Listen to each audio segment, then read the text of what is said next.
Welcome to the Out There channel, live stream 393. Okay, let's see how today's go.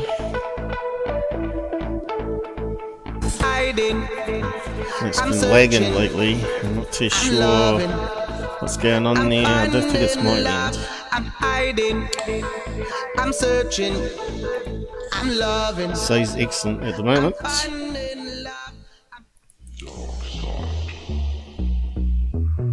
Let the beat control your body.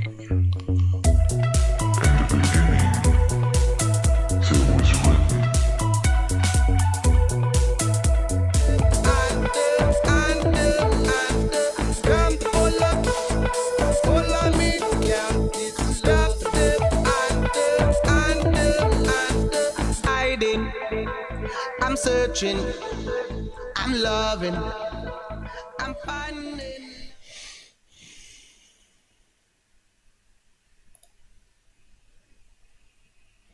Okay, looking good. Hello, good to be back. I've been pretty busy developing new stuff for the channel.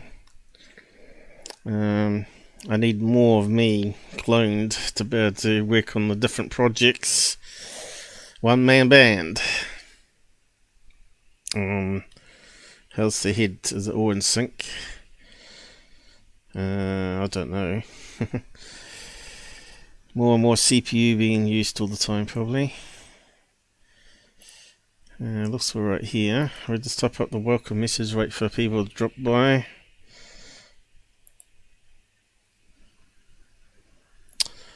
And we'll just talk about a few things, and then this new thing that's come to the web again.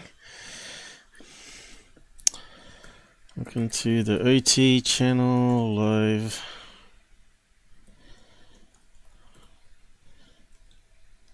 Live-393. It's sort of going up quick.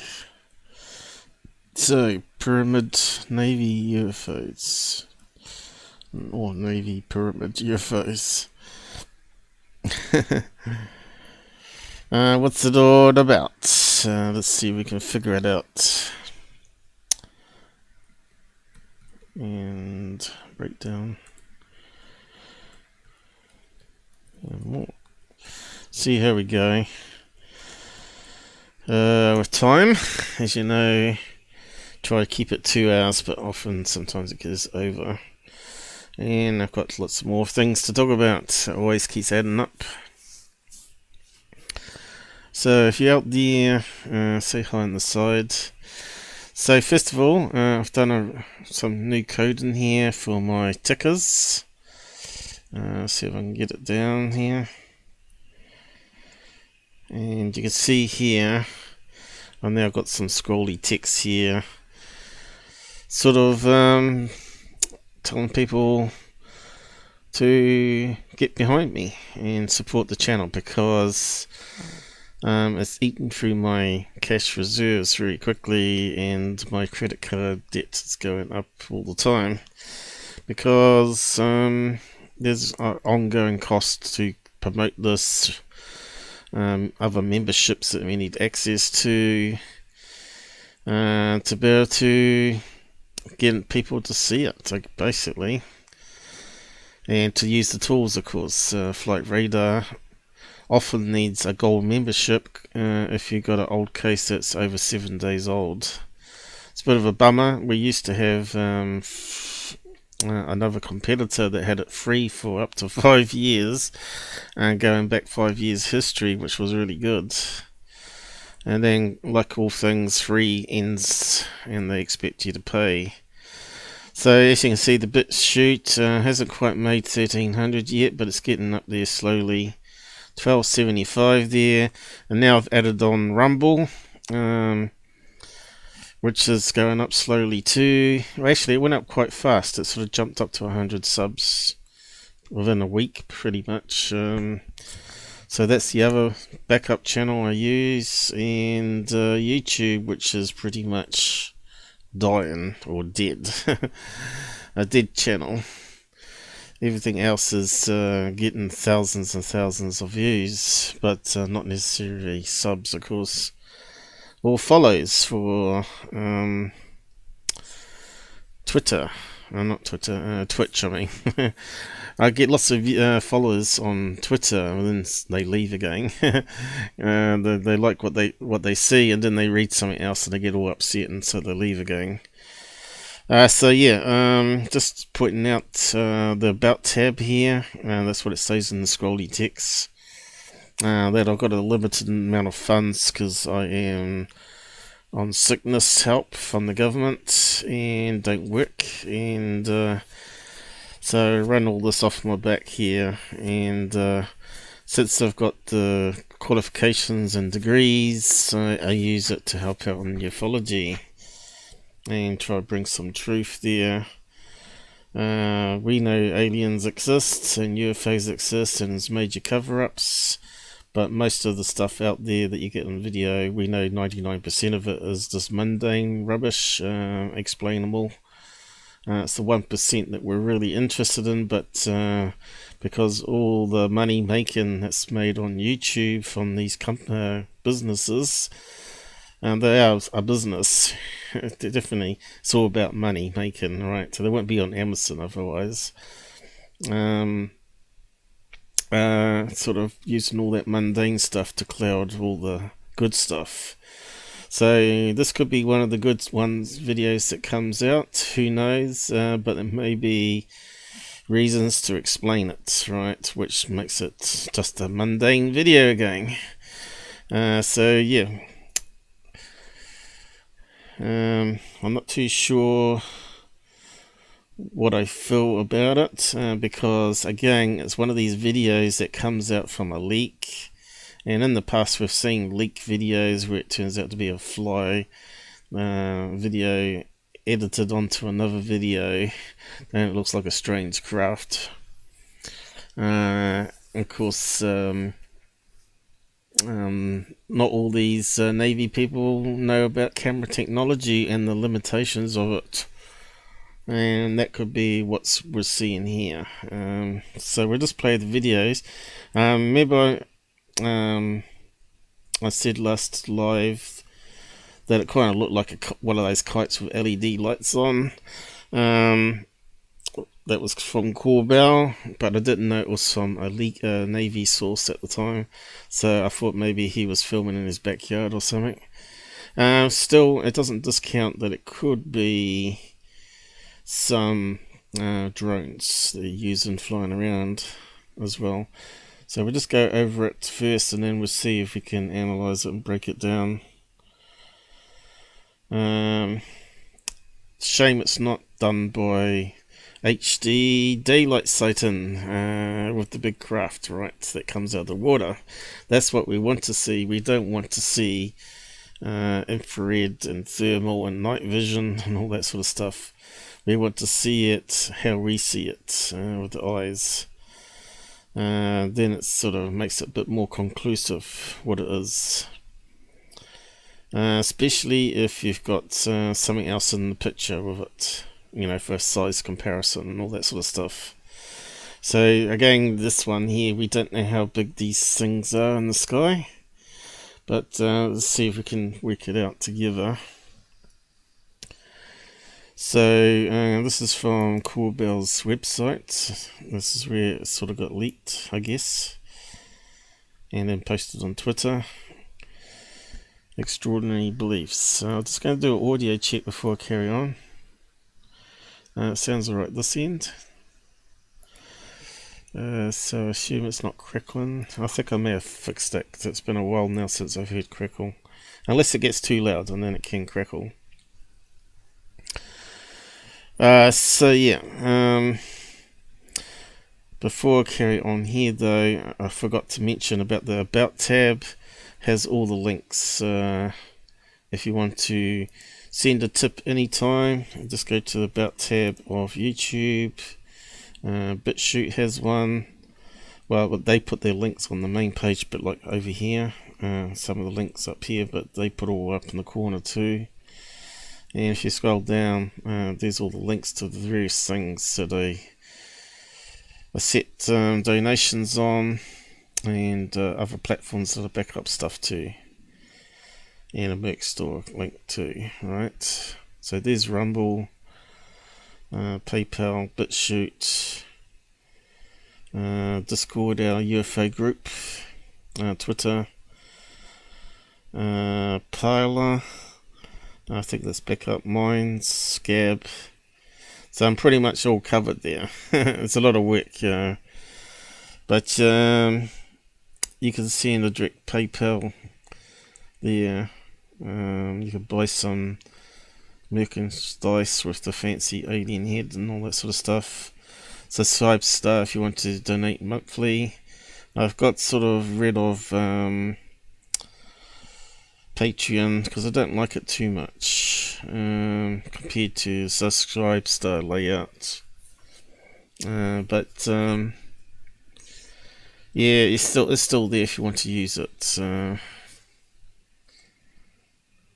you can find it. And there's also OBS tips, which I don't think I've got a link here on that one, but it is, if you go to let's see, BitChute, if you go to that one, there's not enough tabs now. Where did it open to? Oh, there. There's the links up here, and if you click on the dollar sign, you can do Patreon there, PayPal, subscribe star. But it should have OBS tips really.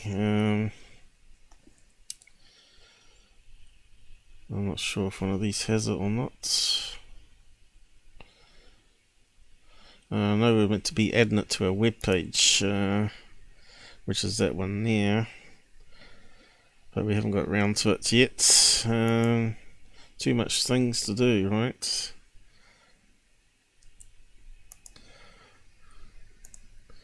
OBS tips is what I use in like super chats, that's the same, but instead of them taking 30% of the money,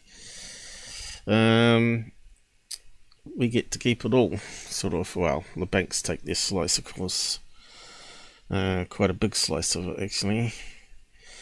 So cutting out one person, like middleman YouTube, is a good thing. So yeah, if you go to Twitch, I don't know if I got it listed here, Telegram, but if you're on here, you'll know it. But it's in the About tab. There's OBS tips there for the show. It really needs to be on my homepage, the web page. So that must be something we've got to do next. Either Plex or I will have to do it. But anyway, we better move on. Not that anyone's going to tip, right? I have to be a scumbag fraud working with the big channels to get tips. That's basically it. I got to feed you bullshit to get the tips for the bullshit. And that's the fact is, and I've probably got more outgoing than they have because they don't use alt media, which they do have a membership cost if you want to get established there, right? Or support them to make sure they keep on going, because you don't want to spend a lot of time on it and they go under as well. So yeah, we need to get back to that Corbell one and break it down. So let's just play the video, the original video, and go from there.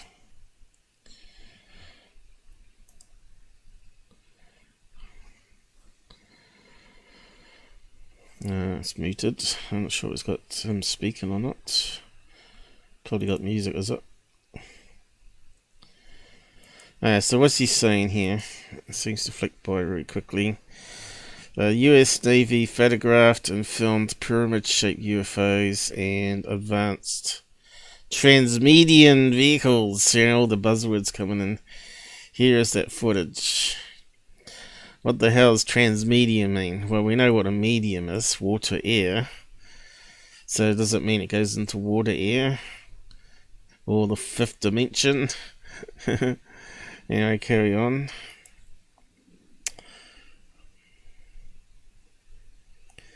Now he's got some stills of images from the video, and it doesn't look like a pyramid to me, but it looks like a triangle. Kind of looks like an equilateral triangle as well. Right, and it does change directions. Okay, let's keep on going. Now, what's this one? Not sure if I can read his small writing there.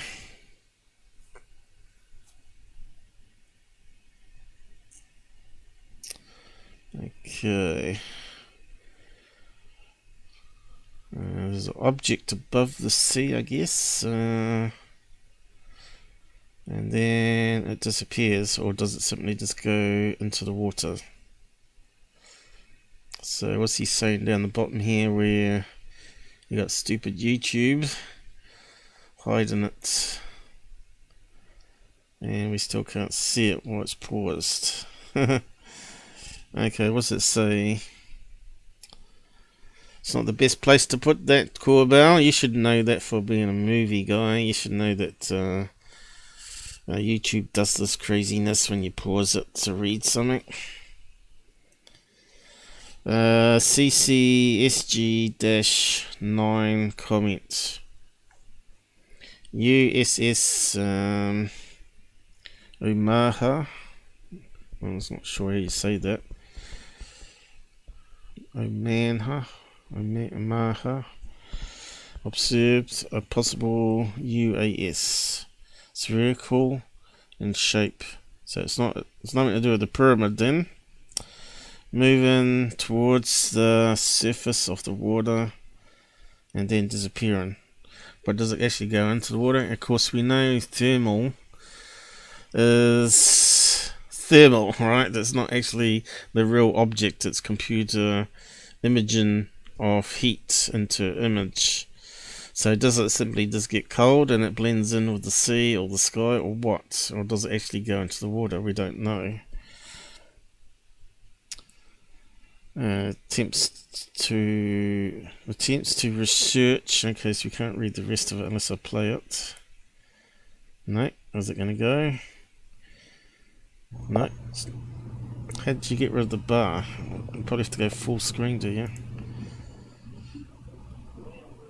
No, that didn't do it. So here's a video of the triangle. So you can see here, you can actually see inside the camera, right? So how are they filming it? So they got this night vision scope, and obviously the camera is filming the display on the other end, right? And then they zoom in onto it. Now here, I thought maybe it was a laser pointer.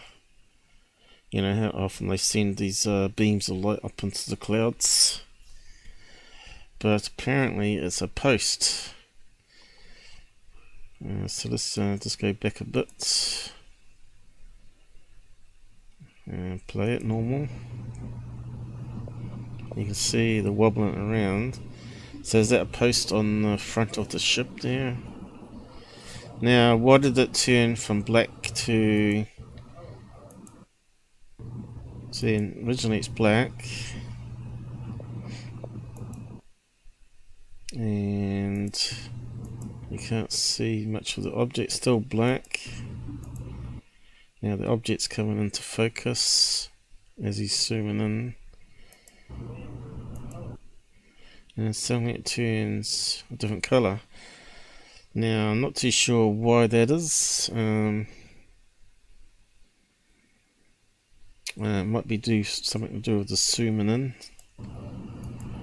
as we're going to talk about the lenses and stuff, which makes it a bit more complicated. Alright, so it seems to be flickering there. It does seem to have a triangle shape. And we're seeing what looks like little dots in the sky, which are probably stars, or more distant stars, to where this object is. And we saw, I don't think that's the full footage though, is it? I don't think it's the full footage.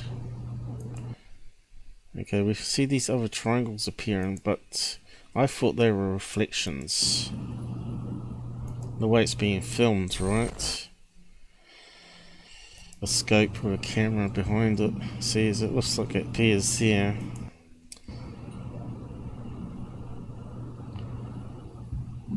See that there? Kind of looks like a reflection, but Mick West reckons they might be stars that are being amplified too. See there, that one. I think that's a camera artifact myself. Let's see, it's coming in here. And it's like theta, right? Which kind of makes it look like a reflection. I'll just keep going over that. I might just, can we play it slow? It allows us to do that much. Yeah, let's play it slow. Mute it.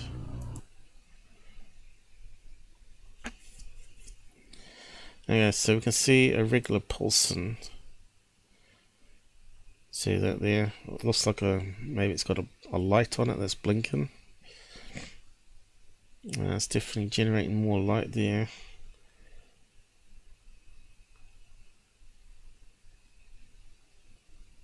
Because we've got no ground reference, but all we got is maybe star references here.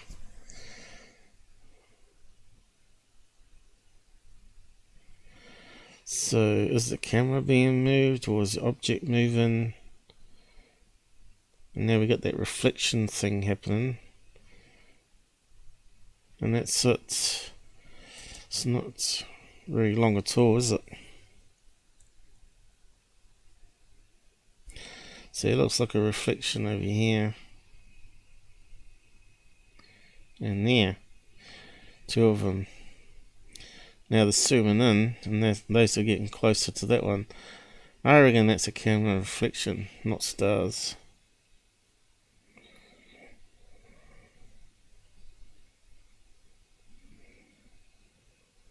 See, now it's coming in. And it disappears. Seems to go with it, movement. See, the movement is sort of linked.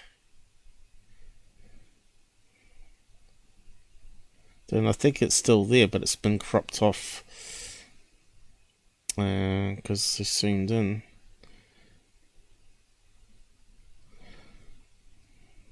Doesn't make any sense though, how that reflection's working. But you can see how they're filming it though.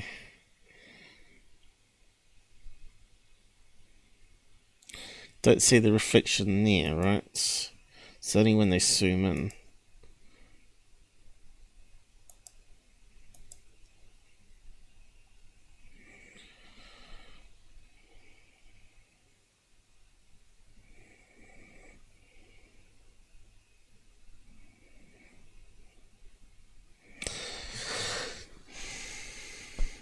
To me, it kind of looked like possibly a drone.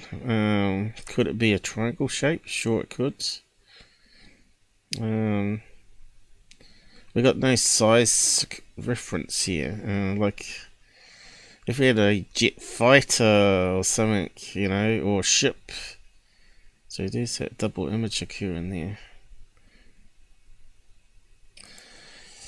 So yeah, I wasn't too impressed with it actually. Let's just open this up a bit.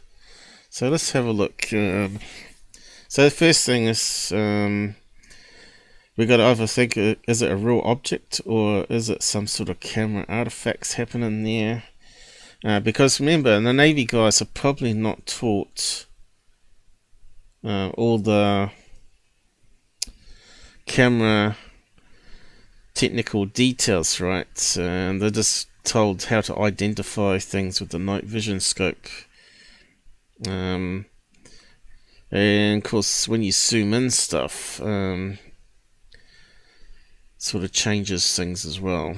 It creates more artifacts as well as possible. And of course, you got overexposure at night time. And of course, it's not a regular camera.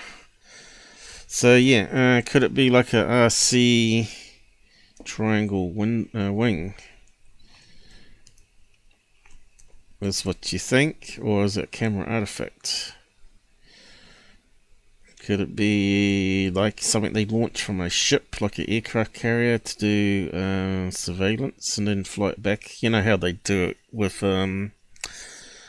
these gold mining shows, right? They use drones to pinpoint locations. Obviously, the Navy the Marines are going to use that same technology, right? Finding Bigfoot used one. Not Finding Big. Oh, they did. Expedition Bigfoot used them. So, remote control triangle model. Let's have a look what's out there. Now, I could see the sense of humour. We saw it with David Fravor saying they would put the afterburners on and bust campers. And then shoot off, turn on the afterburners and shoot off very quickly and see if they got reported as a UFO sighting. I'm pretty sure the Navy guys have probably got the same sort of sense of humour. Okay, so could it be like a prank going on? So it's always best to check out what you can buy online. What's that there? See, they do launch handheld RC pen triangle ruler plane. How crazy is that? So that's the sort of thing I'm talking about, right? You could just see someone having that in his cabin with a night vision camera on it and throwing it off the side of the ship and flying it around and seeing if it crashes into the sea or whatever. You could see the sense of humour there. So let's have a look at that one, because here we're doing some investigation work on that. 6 steps. So you could actually build it yourself, guys. That would be perfect for a hobbyist on board a ship to build it in his cabin and fly it off. Now, why would it be hot? Well, it's not. Night vision is light, right? So all it needs is a bright LED on it to blink every second to simulate like a plane. And then it could look like a triangle craft, right? Especially if you put LEDs in all the corners there and the light sort of forms the shape of the wing. Is it possible with overexposure? I reckon it would be. Okay, so what else we got here? Anything else that sort of popped up? Probably have to refine our search a bit. So there's another one that you can buy. Airplane kit. Triangle ring on it. There's probably going to be tons of stuff out there. Another one here. Definitely looks like the same. It looks like a regular triangle shape. Combat triangle. So let's have a look at that one. Well, actually, it's that horrible sight, so we can't. Just keep on looking. Okay, you've got these flying kites with LEDs on. And they definitely can be the right size triangle too. There's one with military camouflage on it.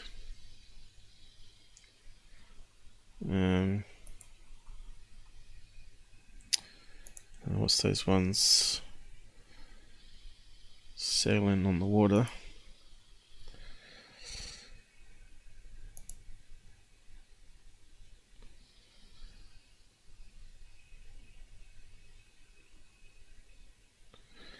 And then we've got this one here, DF triangle wing. Doesn't look very regular triangle though. There's another one here with the engine at the back of it. And one with the engine on the front of it, and that looks more of a triangle shape, doesn't it? Put some LEDs on it, and bingo, you got a spy plane that looks like a TR-3B. So could a military person release that from a ship in a convoy, and others film it, wondering what it is? So it's possible. And you can see a lot of people build all these in their garages, you know.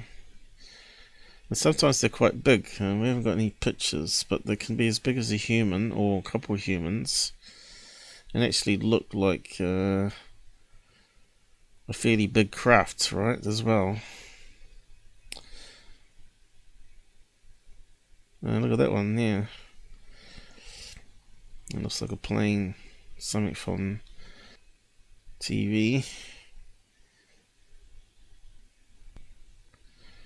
So let's narrow it down and type in RC triangle remote by drone military. I'm more inclined to think what we're seeing there is some sort of drone.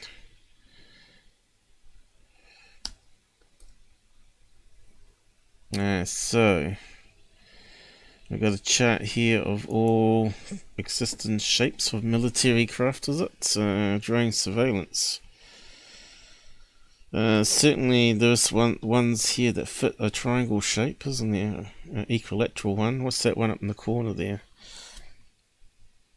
Let me just zoom in. What's it? Can we actually read it? Oh, yeah, it looks like it might have some Jewish writing underneath as well. Helicopter ones. It's little small wings at the front ones. And looks like they go up in sizes too, right? So you got little handheld ones to human size ones, all the way up to multi-size human ones. But there's one that sort of fit the video there, and it's that one there up in the corner, which is the B2, is it? Why can't I get it? What's that say up there? Is it a B2? And what's that one there called? I thought that was a B2, that one there. Oh, what's it say? Wonder if we can get a bigger chart. So these are the common ones we've seen on TV. That one there with the V-shaped tail. Where are they on the picture here? There, isn't it? That's them there. I don't think it's that one, but it's possible. But they say these are drones, right? So that's a drone, and I didn't think the fighter one was a drone. Maybe it's a miniature version of the fighter one. That's a triangle shape there too. So let's see if we can get a bigger picture of that one.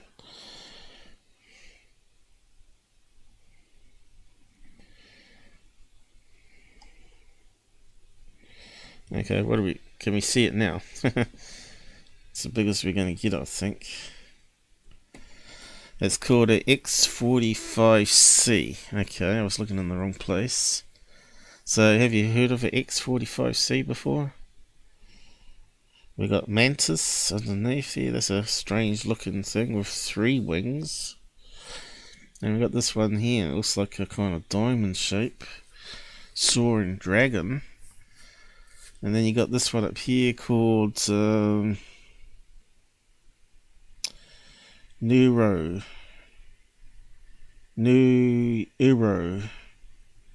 N small for some reason. And we got the Senator here. And what's that one there? X47C. Doesn't it look like the B2 bomber? It's just a scaled down version. And we got these other ones here, which I think that was the one with the V shape. What's that one called? Oh, that one's got V shape too. It could be that one. Can't quite read it. They make the graphics too small. That's called a Hurty Avenger. Predator. There we go. That was called a Predator. I remember the name now.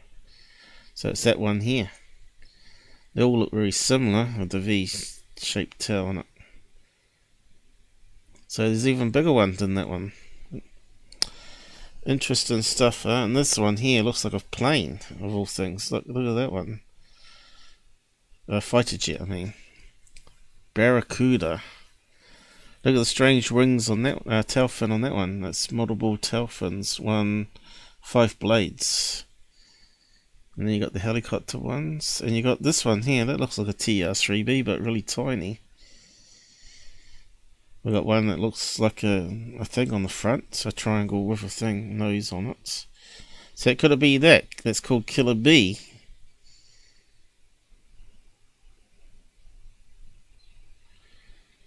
Wow, Killer B, eh? So let's now we got some idea what's out there. Let's look into it deeper. Killer B.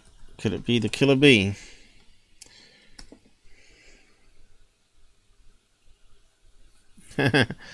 No. See, it's come up with natural ones. And the Killer Bees. And we want to put drone at the end. Mind you, they have drones and bee swarms as well, so see what comes up. It's come up with the Northrop Gunman Bat. Let's have a look at that one. Okay, it kind of has a triangle shape with strange looking ends on the wings. What the hell is that thing? UAV, there you go. So could it be something like that even? It's got the triangle shape happening. I reckon there's a lot in the skies, especially would be flying around monitoring Navy fleets, right? I reckon what we're seeing in the video is more likely to be a drone.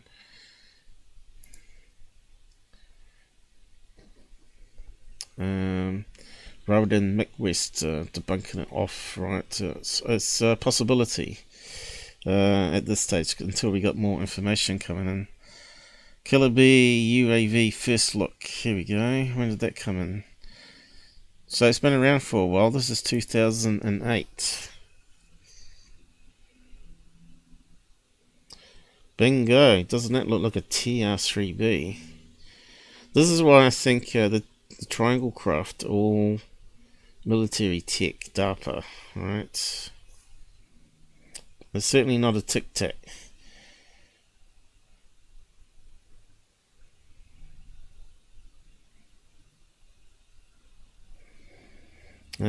Have we got any pictures on night vision? That would really help, wouldn't it? We want to chat what it looks like on night vision. Or a little video clip of what they all look like. And now it's talking about drone swarms here, which could be to do with the Nimitz thing again, right? So B1 drone night vision. Let's see what comes up.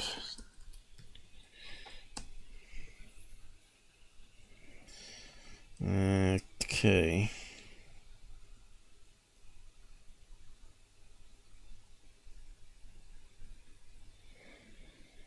Okay, we want some pictures, images really.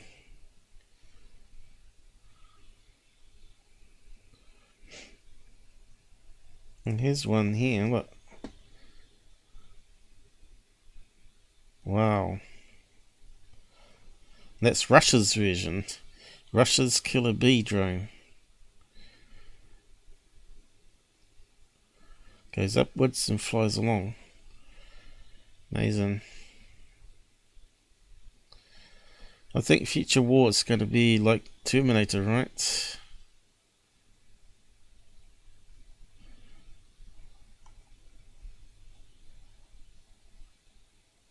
And that's how they fire off. Shoot it off with a rubber band. Shoot it up in the sky. Why would you do that though?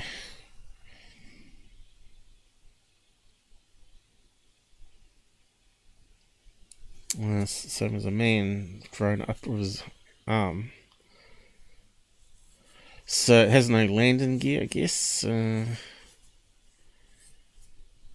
Or I suppose it's on a rough terrain there, right? So you can launch it from this on any terrain, right? And then land it down on a runway somewhere. I guess that's the reason why they do it that way. Or land it on a road. But yeah, night vision, not likely. I bet the military got all sorts of videos. And you think they'd use it for training and say, well, this is how you can identify our drones by the shape. So yeah, it's very interesting stuff. Anyone out there would like to comment, go ahead.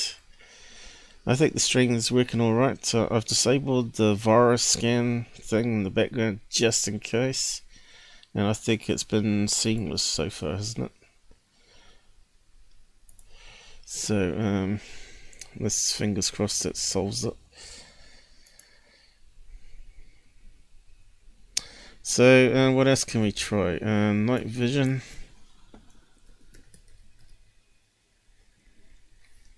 Off. Military drones. Let's see what comes up in that one.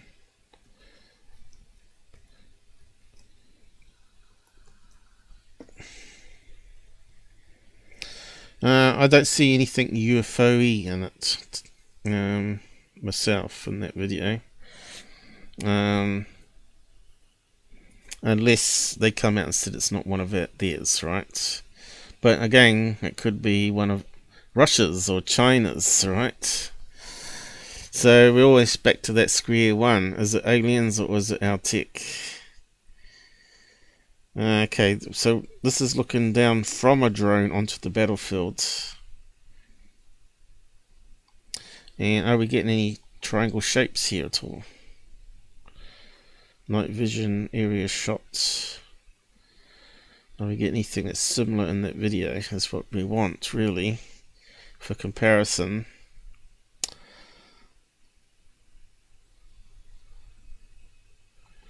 And it's all looking at the drones itself rather than them filming a drone in the sky with night vision. I'm not sure if we can refine the search so we can get something better.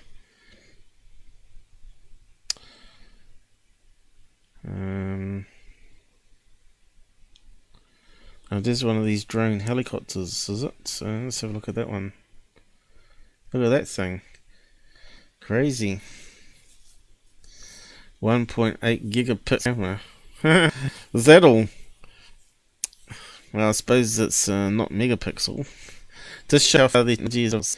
Here we got maximum cameras at the moment having 120 megapixels. Here they're talking about 1.2 gig.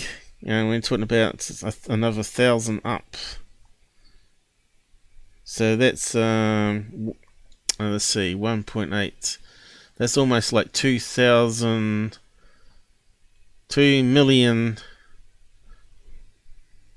megapixels. So they 2 million pixels. Okay, let's see what that calculates out to. Let's have a look at this one. This is how we find interesting stuff that we've never come across on the news before. So this is back in 2012 of all things. So what have they got now?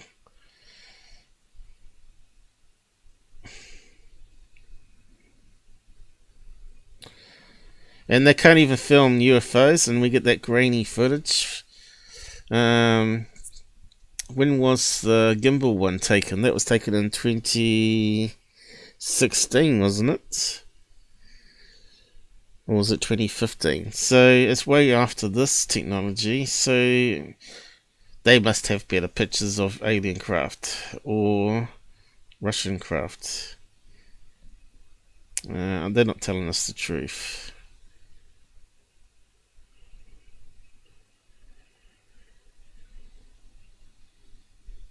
Offers 900 times the number of pixels of a 2 megapixel camera. Yeah, that gets into the millions pixels. Army said it was enough to track people and vehicles from altitudes of 20,000 feet, 6 kilometers, across almost 65 square miles. Mate, they could see pimples on your nose, right?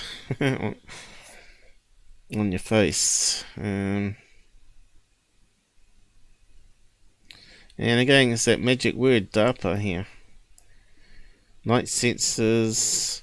And all we get is a crappy little glowing little triangle today.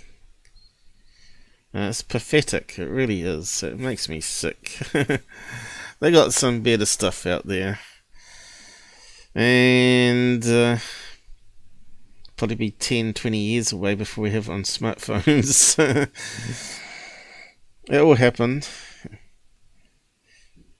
Anyway, I should be posting some of the links so you can actually have a read of them as we go across them, I suppose. Let's put it down the side. So we're not even really got into it yet, but we're just still exploring ideas here.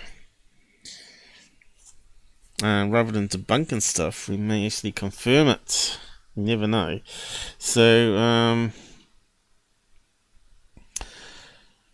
drones with 2 gigapixels.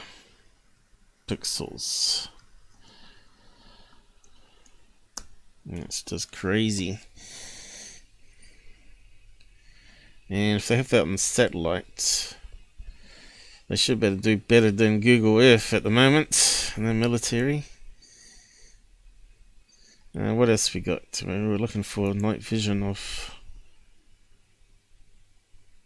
anything in the sky, but it's going always the other direction.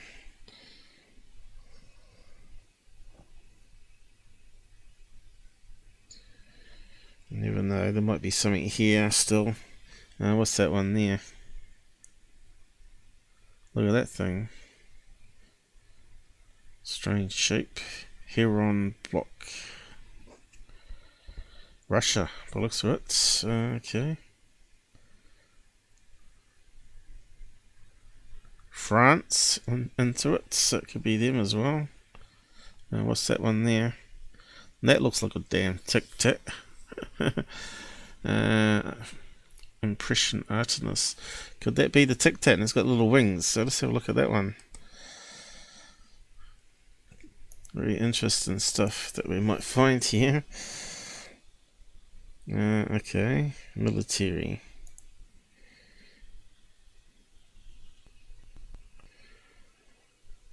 Hypersonic weapons. There's that hypersonic keyword there.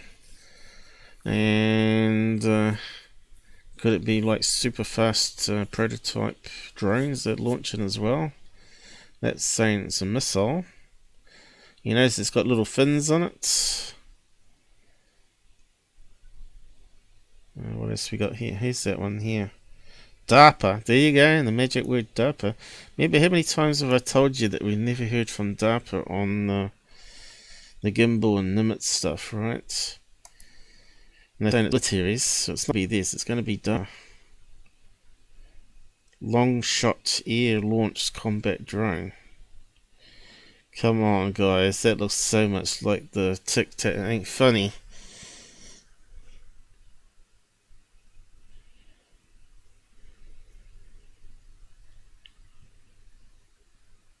Does it hover? Maybe we stumbled onto something here, right? What year was that one? It's only come out in 2021, but how long have they been developing this? And it fires 2 missiles under its belly here, by the looks of it. Is that what they're saying? So it can be hypersonic, and hey, Area 51, how's it going? And as soon as you come on, guess what happens? It says it's lagging here now. It was perfectly green all this time. Mind you, I didn't see any problems in the final upload yesterday. I don't know why suddenly it's gone unstable.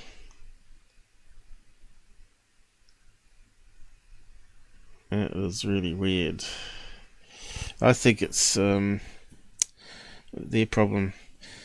Anyway, we've found like a whole page of drone shapes, and at least 4 of them matches what's in the Corbell video.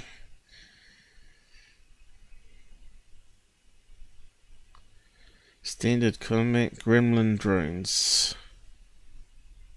They are currently under development. Long shots.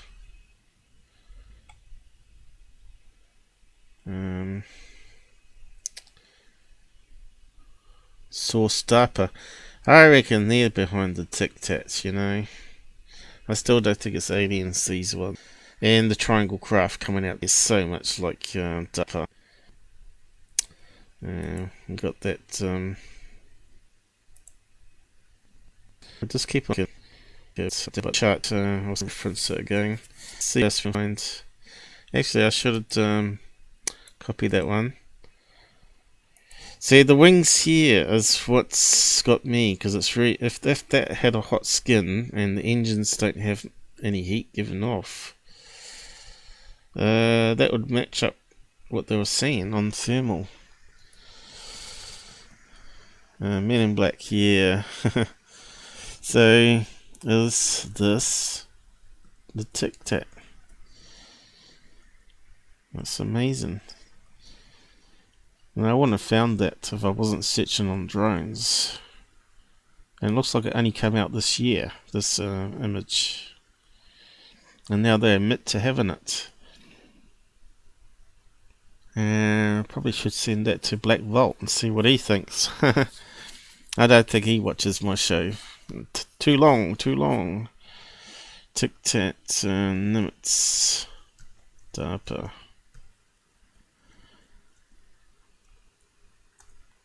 We found that by pure chance. I was just going to give up searching. Not only have we seen the one in Corbell video, this could explain those other ones.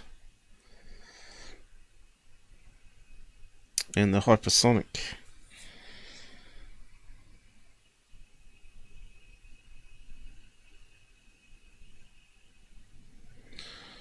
And still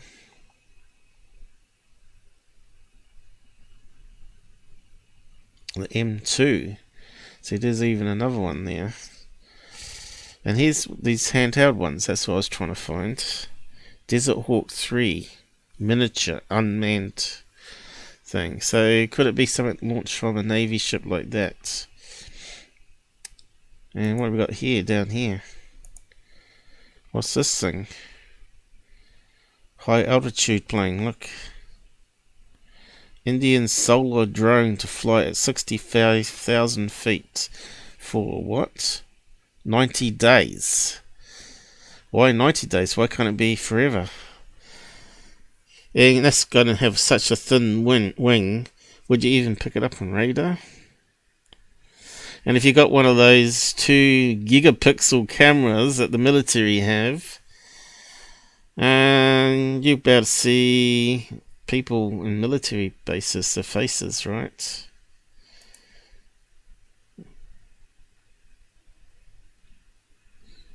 And it's got a night vision eyepiece here.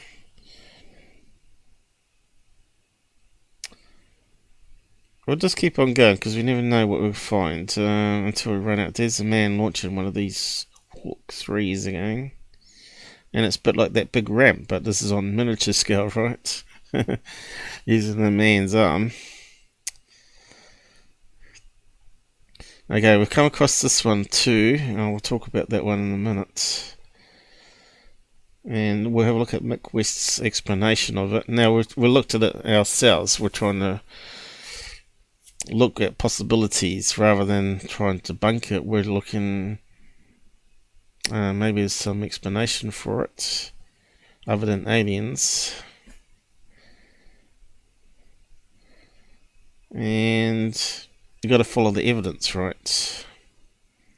So first of all, you got to collect the evidence out there.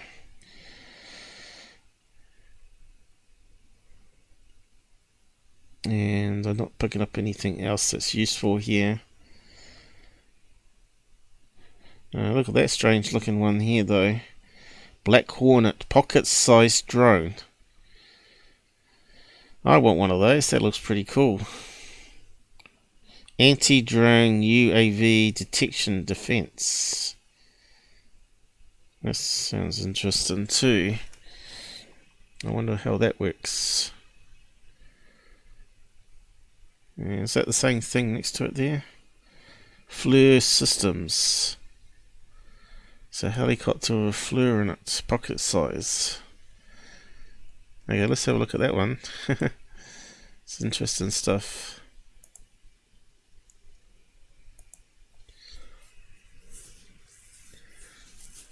Changing the way military operates. I think that's the key here.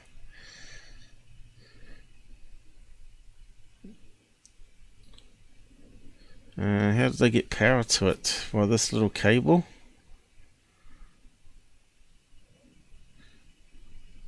And there it is, guys. And that's got FLIR in front of it, has it? What could you do with that? And that's Australia. Got a camera in it, but what kind of camera? I think it said FLIR, forward looking.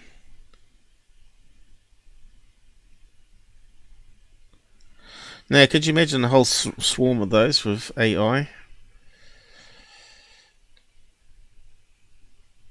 High definition camera, laser systems. The Army is looking to fill this 30k range gap.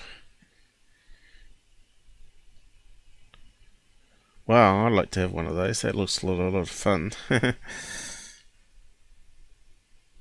And then you got white ones for the snow.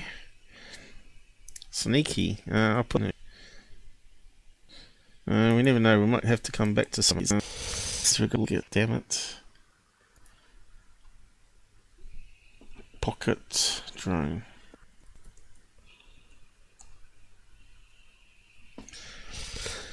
I knew this was going to take a wee bit of time to research properly. So we're going to probably have to do a follow-up one on this one.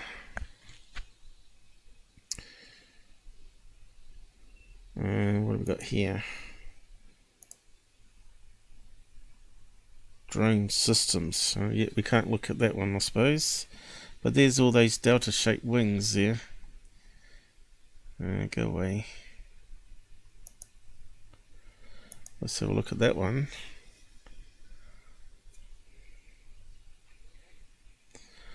Abstract PDF. I'm not sure what that's about. What's the reading here? 10,000 drones. What's that talking about there? Will be operational for commercial use in the next 5 years. How about that, guys? 10,000. Bad guys are using them. Good guys first, bad guys.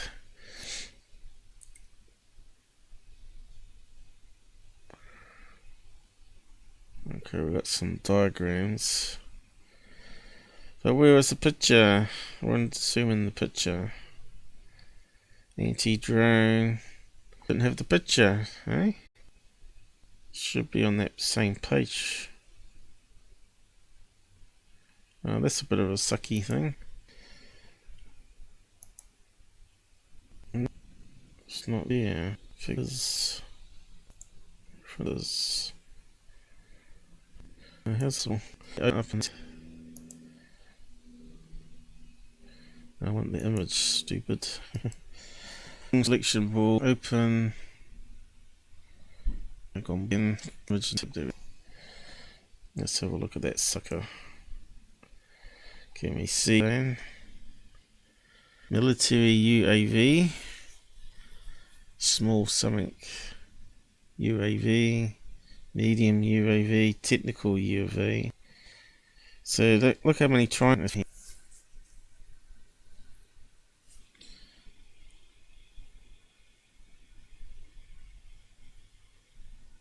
Helicopters.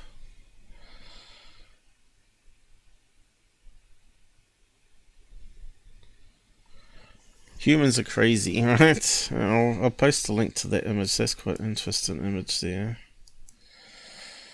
We're too busy spying on each other and attacking each other.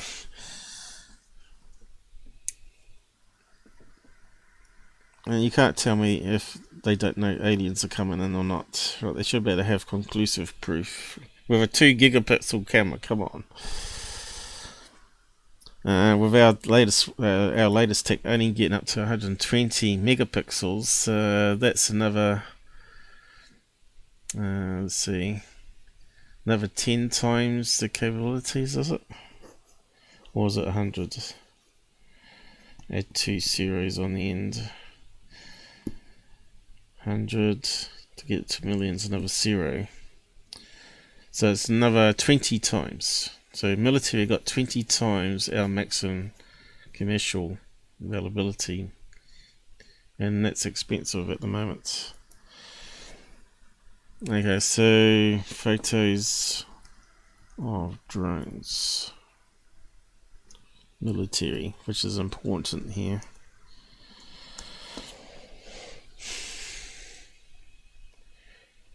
Let's move on. That's sort of giving us a good idea of what's out there. So back to the video. So that's Corbell's take. Let's see, he's got lots of words there as well.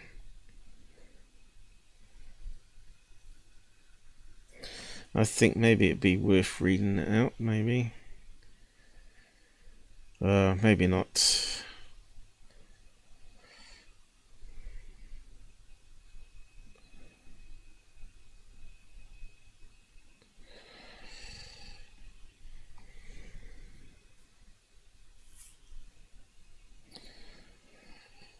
So is it a UAP or is it a UAV that was seen in that video?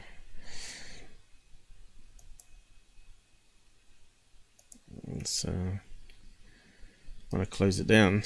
Close that one. Well, I suppose I should post up the original link to that video. Corbell's article. There's a lot of links today. Video and article.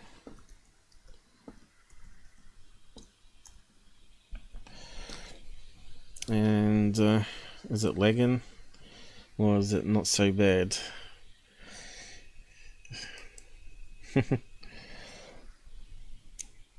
Close. So it's obviously nothing to do with the virus scanner. Okay, so this is Mick's West's first response to that video when it came out. So I thought he would have to do it. So let's have a read of what he said. So he spent 10 minutes on it initially. A new UFO footage is that it's a human aircraft. I think it's not triangle shape. That's the shape of the glare from the aperture of the camera. So we'll go over that next. See other triangles. The transmedium craft is probably a balloon. Spelt wrong. But I know we're limited space on Twitter. Ending up in the ocean. So yeah, there's a lot of assumptions there, isn't there? And he's put this one up here, trying to compare the triangle shape, which has nothing to do with the images in here, which are not triangle shape, because I run it through an editor to see if it was a triangle shape like that, and it's not. Okay, I don't know if it's got mine here. So what else they done here? Aha, so an else has gone down the same line as I was thinking about drones.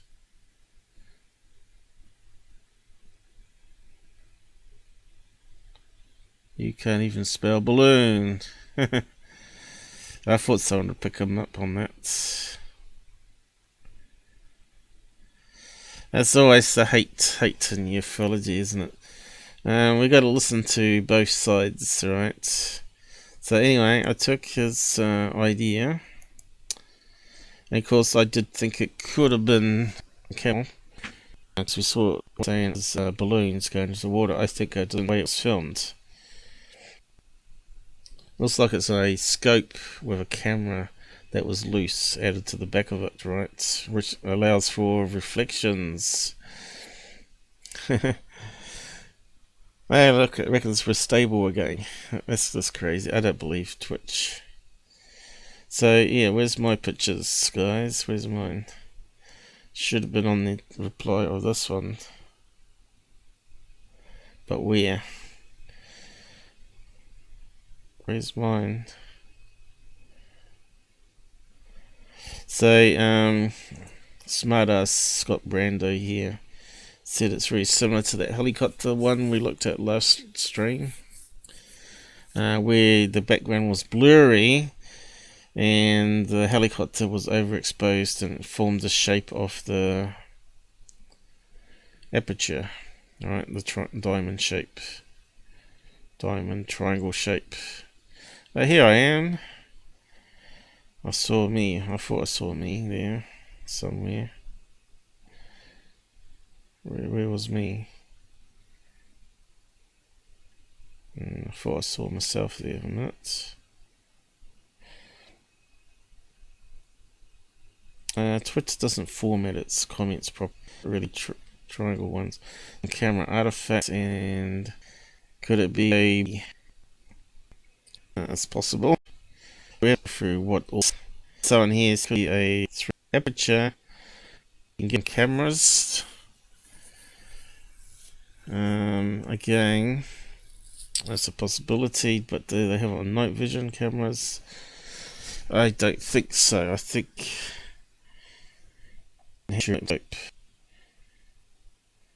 but the camera filming, zooming in, will have an aperture in it.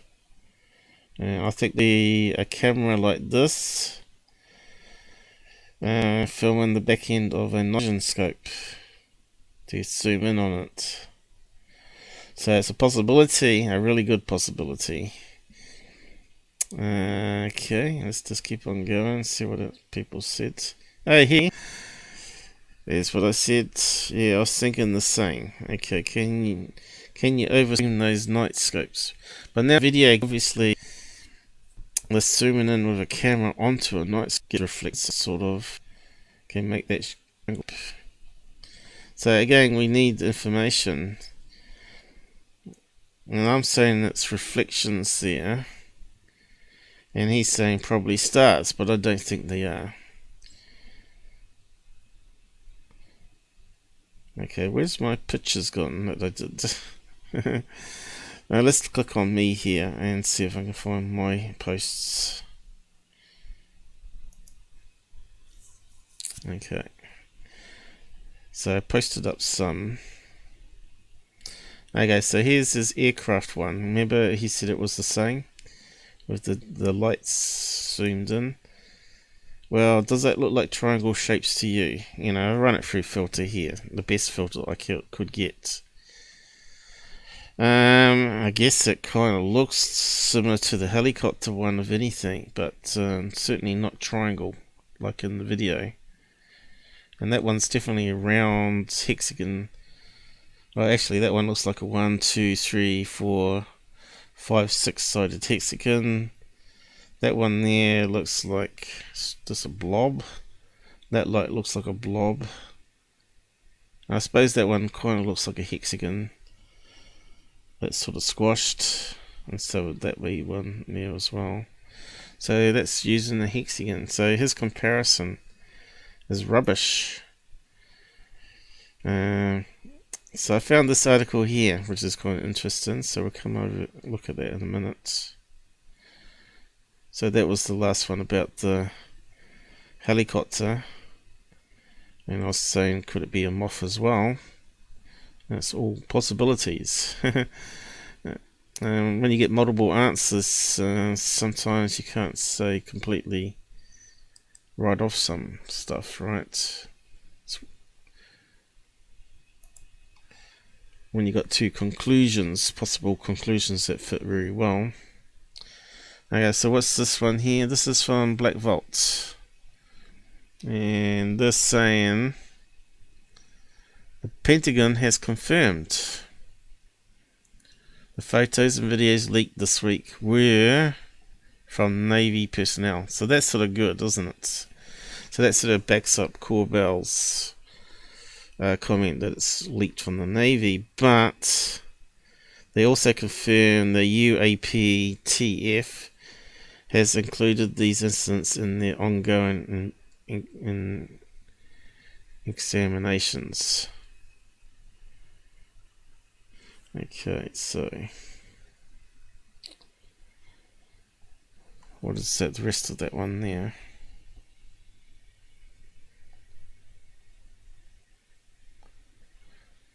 And I think that's that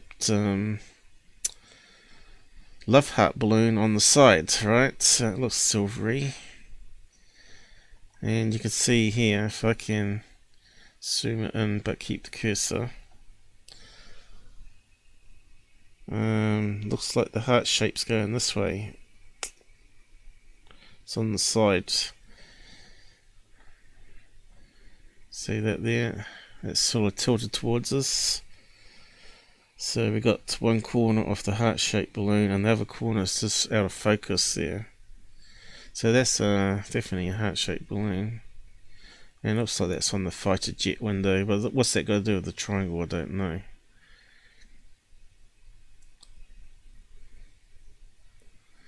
I think that's what was put up recently by what is it? NAP, isn't it? Put out these new images, which are just garbage. Again,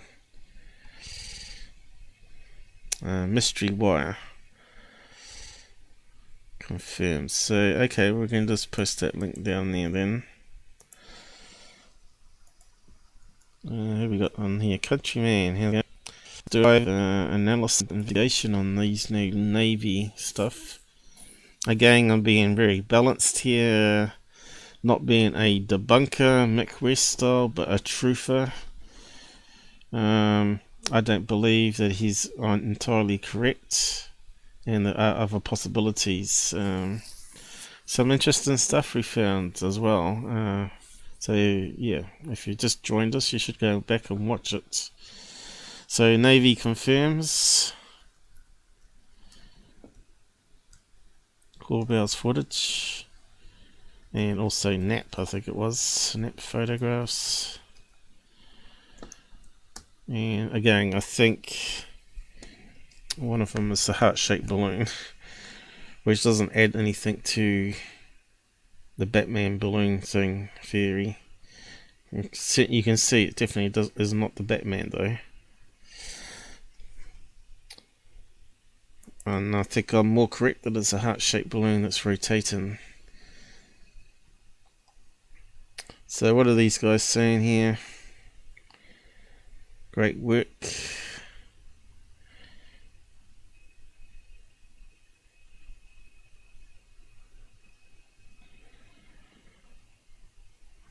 What else we got? Anything useful? Nope. So you can spend your days and hours reading all that if you want to. Me, I want to skim read and just... Hey, Mick West has already put out a video yesterday. And we'll have a watch of it.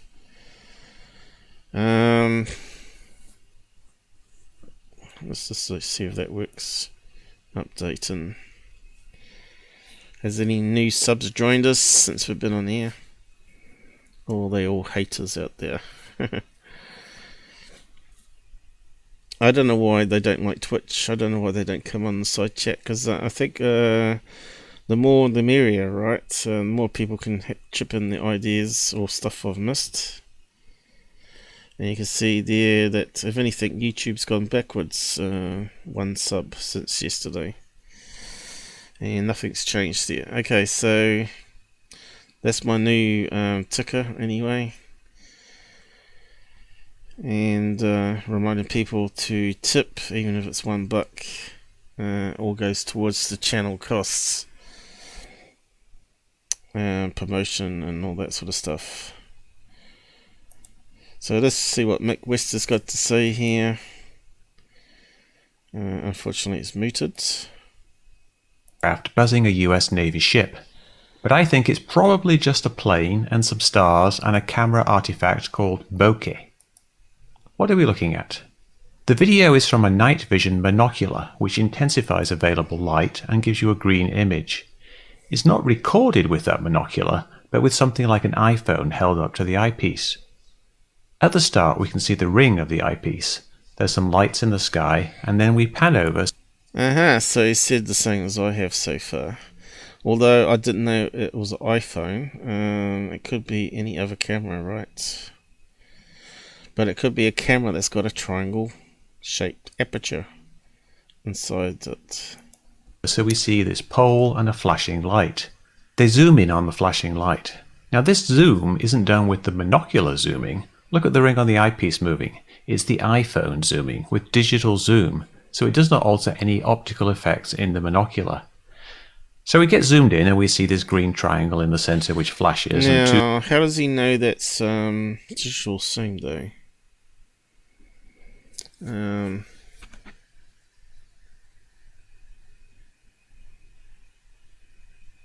does he know it's digital? He hasn't explained it, but and I'm not too sure if he's correct there or not. Two fainter green triangles on the left that don't flash. There's a bunch of other points of light. I see those two are linked together when it moved over here. Now that's got to be reflections. That look like stars in a still frame, but they're just flickering noise that changes from frame to frame. We then zoom in a bit more on the green triangle, see it flash a few. So he's saying those other blinking lights are not stars, but noise. What's he mean by noise? You know, he needs to explain it a wee bit better. Few times, and then one other green triangle, done flashing, drifts past, and that's... Okay, see those little flickers? That's what he's saying is noise. Well, that one there looks like it's a star though. So some of them are noise and some of them are stars, I reckon. That's it. The first thing to notice is the flashing of the light. There are two flashes at different rates. A bright one every 1.5 seconds, and a dimmer one about every 1.25 seconds. These are basically the rates of flash for standard aircraft navigation lights. 1.5 seconds is the red anti-collision strobe, and 1.25 seconds is consistent. Which you would also have on drones, so it doesn't have to be a plane, it could be a drone. I mean, I still think it's a drone. What they're filming here. And if you zoom in the lights, right, zoom in on a distant drone, those three blinking lights are going to sort of merge together with the overexposure, is what he's saying here, which is true. That would happen. So he could be right, that it could be a man-made craft of some sort, possibly a drone is more likely. And we'll just carry on. Consistent with a wingtip strobe. There are also other standard lights on a plane that are on all the time. So the lighting matches a normal human plane. But if it's just a plane, why is it shaped like a triangle of light? Planes are generally high up, so the lights will be close together, appearing almost like one dot. When a dot of light is out of focus, it shows up as a shape of light called a bokeh. These can be round or the shape of the camera aperture. If the camera has an aperture that was triangle shaped, then that would explain the shape of the bokeh. However, I can't find one yet that looks like that in night vision binoculars, which often don't have an aperture at all, as they want all the light to come in. Oh yeah, but he's forgotten that they're filming behind, and the camera will have an aperture. I don't think this shape would be from the binocular, but from the actual camera itself. If it's a camera artifact. But is it a camera artifact? You see, this is where it's a bit grey, it's not black and white. Have we got any other footage that backs it up that it's not actually a camera artifact, is the question. And again, we haven't got the information. We haven't got like a second view on this same object, right? But if something were in the front of the camera, then that can alter the shape of the bokeh. Here I put a triangle over the lens, and now we have triangle-shaped bokeh. Yeah. Why would someone tape their lens like that? Sometimes people do it for artistic effect, but it turns out there's a serious reason to do it for night vision goggles. It improves focus in certain situations. So there are aftermarket adapters that fit over the front, but people sometimes make their own. Sometimes they drill holes in lens caps. Sometimes they make covers using tape, like this square one, which would easily make diamond-shaped bokeh, just one step away from triangles or pyramids. It's not the only possibility. There's an effect called pinched optics that makes lights into triangles, but I think bokeh is more likely as pinched optics is more common an issue in larger telescopes, but it does turn stars into triangles. Speaking of stars, remember those other two triangle shapes that were not flashing? I think that's two bright stars. When you look at a plane at night, the plane's lights are not much brighter than stars except when they flash. These two shapes are basically the same as the flashing one, and we see this with bokeh, where all the lights in a scene take on the same shape. And having a dimmer light doesn't change the shape or the size of the bokeh. I'm not too sure he's correct there. I still think it's a reflection. And they did dim. They were dim to start with. So how do you know if they're flashing or not? He could be right. Maybe there are stars that are very dim. And those other flashing lights are actually noise. Yeah, so it's the sort of thing you're going to have to keep going over and over again. And then finally make a conclusion on. But he's a debunker, right? So he wants to write everything off as man-made rather than alien technology. But I'm in the same thinking of him. It's either got to be a real object, or it's got to be a camera artifact. It could only be those two things. Okay, it just makes it dimmer. Notice that the lights have to be a bit out of focus for bokeh to form. Why would this video be out of focus?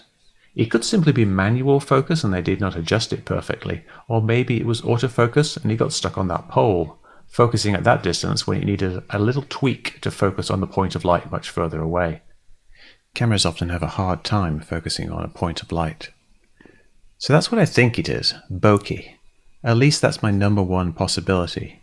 It's hard to say for sure as the video is so bad and we don't know what equipment was used, but if you consider the flashing human navigation lights, and the three matching shapes in the scene, and the examples of taped night vision goggles, then bokeh seems more likely than flying pyramids, and definitely ahead of aliens.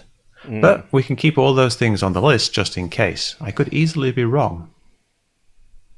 Does this mean the Navy has messed up, that they are incompetent? Not that I know of. As far as I know, this was just an anonymous video sent to Jeremy Corbell, not an official Navy release, although they seem to have acknowledged that it was taken by Navy personnel. I've not heard anything official about the Navy analysis, so we can't say if their analysis was lacking, but I think if they do look at it, then Bokeh will be pretty high on the list of things they consider. I think you're going to have to look at the tech. You need a photograph of the cameras. So yeah, not too bad. I think that's one possibility, not the only possibility, of course. So we'll give it a thumbs up, even though he's blocked me. Like if I comment, no one sees my comments. Anyway, we'll just copy the link there, and I'll post it to the side chat. So Mick West's breakdown. Like I said, we cover it pretty thoroughly here. We just don't skim over stuff. So there's a lot of technical things there he said in that video, not explaining what he's talking about. So let's see if we can actually cover some of that. Before we move on though, I found this video here, or article from 2012, which looks very similar to Corbell's release here. Triangle shape, recorded on their footage on a TV show, was it? So let's just open that up. All UFOs fill the skies. Life science, right? I'll post a link to it here. UFOs, aliens, or military DARPA tech, or camera artifacts. Invis UFOs.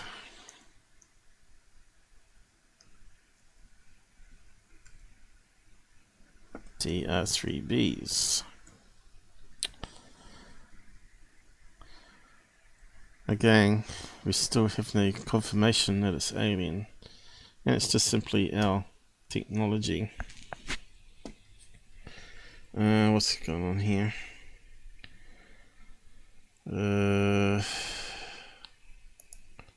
Some crappy pop-up. So yeah, kind of looks very similar to Corbell's. So why hasn't he brought it up before? I don't know. But what's it say here? I'll just zoom in. Visible triangle UFO recorded with a night vision camera in South Texas. Image credit to Lerindo Paranormal Research Society. Okay. Why are all the good UFOs invisible? Well, it makes sense to be cloaking technology. Then people won't see it. And that's why I don't think you're going to see him on third phase of the moon anytime soon. You might have thought a defining characteristic of a UFO would be visibility. But thanks to zealous alien hunters,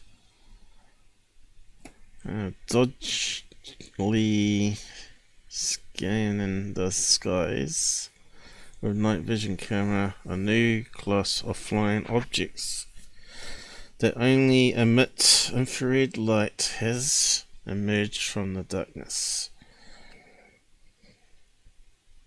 Some people claim to see actual battles between UFOs up in the sky using night vision equipment.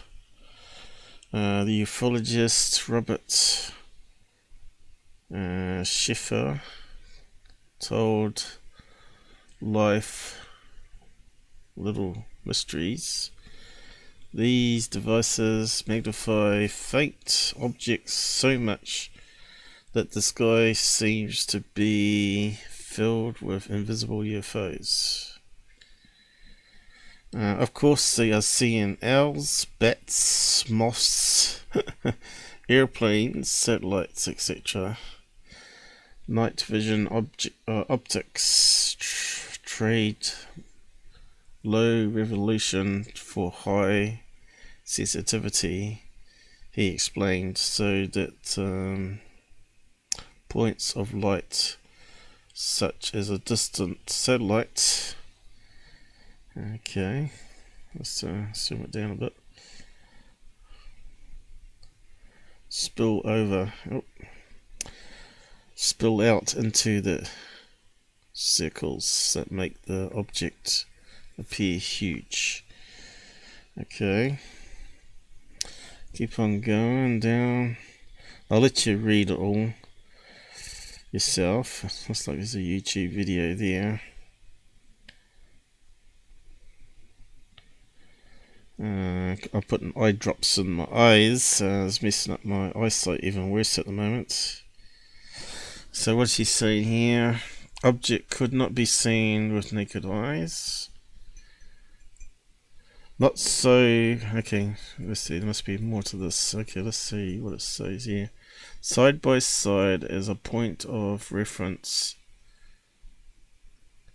Kula told life's little mysteries. These seemed to leave just one explanation. It's a cloaked alien spaceship. Not so fast, according to Ben McGee, a geoscientist, aerospace consultant, UFO skeptic, and lead field researcher on the National Geographic series Chasing UFOs. Wasn't he on something recent as well? To do with Expedition Unknown, I think he was. McGee's opinion that all these signs point to the object being a border patrol drone. Not a military drone, but even as it's border patrol drone. I reckon there could be military ones thrown in there as well. With infrared and collision or identification lights. So that's what Mick West was saying too. Nearly 1/3 of traffic through the nearby, let's see, Laredo International Airport has historically been military in nature. There you go. Very near the Mexican border.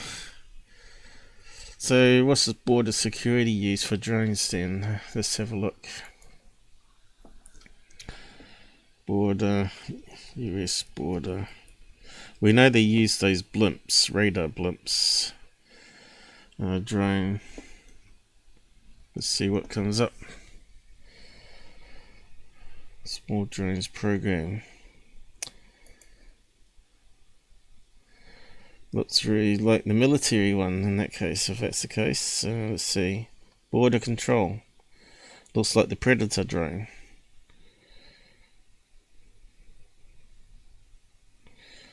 So, could they form the triangle pattern? Sure, they would have the same blinking lights as a plane. And you can see they're quite big.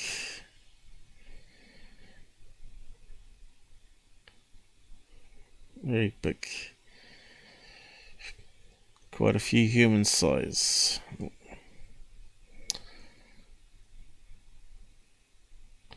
And there's more people around it. So how many people long would that be? 1, 2, 3, 4, 5, 6, 7, 8. At least 10 people standing up with, and the same height as a man. So they're like mini planes, really. And you also got these Hawk 3 ones they throw up in the air. There you go. So they use the same as the military, basically.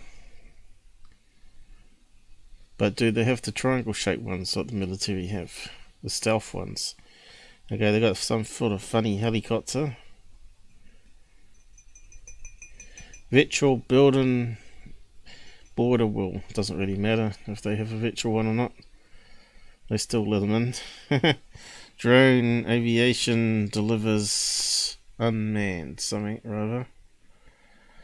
That looks like a UFO, doesn't it? Let's have a look at that one.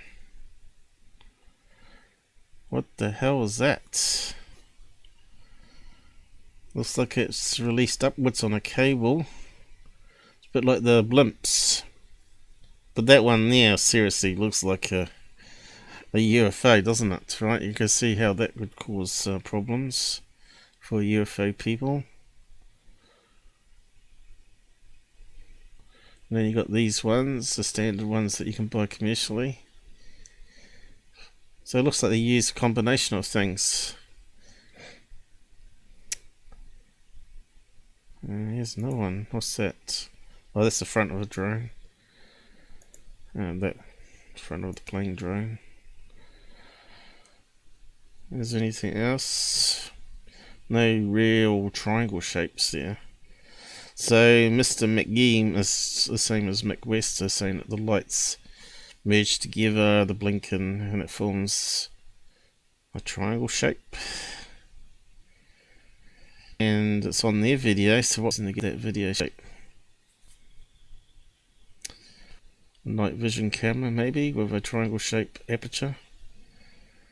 So there must be. So Mick West. What else do we have to say here? Anything useful? I'll post a link to that one. Did I already do that one? I think I may have done. Yeah, live site. Okay, already done it. It's done. So, what's all the talk? Let's see if we can explain it. So, what is an aperture? And I just have to zoom it in a bit because my eyes are a bit blurry. Aperture can be defined as an opening in the lens through which light passes to enter. It's got too big now. To enter the camera. It's an easy concept to understand. If you just think about your eyes, how your eyes work, as you move between bright and dark environment, actions or controlling the size of your pupil. So as it opens up wider in the darkness, allows more light to come in. And if you're outside in the bright sun and you can't see, if you got it wide open, right, then your eyes close down to a pinhole to let less light in, and it doesn't blind you, right? In photography or video cameras, the pupil of the lens is called the aperture. You can shrink or enlarge the size of the aperture to allow more or less light to reach the camera sensor. Okay, so there's a close-up of a high-spec lens here, and it's made of little blades, so it's not a perfect circle, but it's more of a polygon. And that looks like an 8-sided blade, 8 blades. Aperture can add dimension to your photos by controlling depth of field. At one extreme, aperture gives you a blurry background with a beautiful shadow focus effect. At the other, it will give you a sharp photographs from nearby foreground to the distant horizon. So everything can be in focus to a certain point, or it can be only stuff right in front of you in focus with all the background blurred out. So that's what the size of the hole can do. If you let more light in, the background becomes more blurry. Strict the light coming in, you can get a more in focus background as well as the foreground at the same time, which you can't do with your eyes. I don't think you can't you either look at this, well, I suppose in a way, if you read a tablet, that's going to be in focus, but if you carefully look, you can see the background's all blurry. Same as what you get on a camera.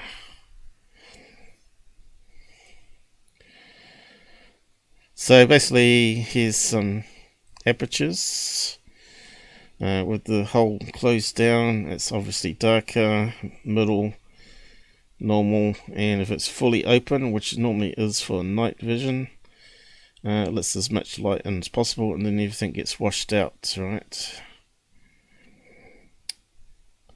Depth of field. So here, this is crystal clear, but you can see the background here is all out of focus, right? And likewise, you can see here we got camera artifacts occurring with the light through the lenses as it's reflecting off the lenses, and it forms the shape of the aperture.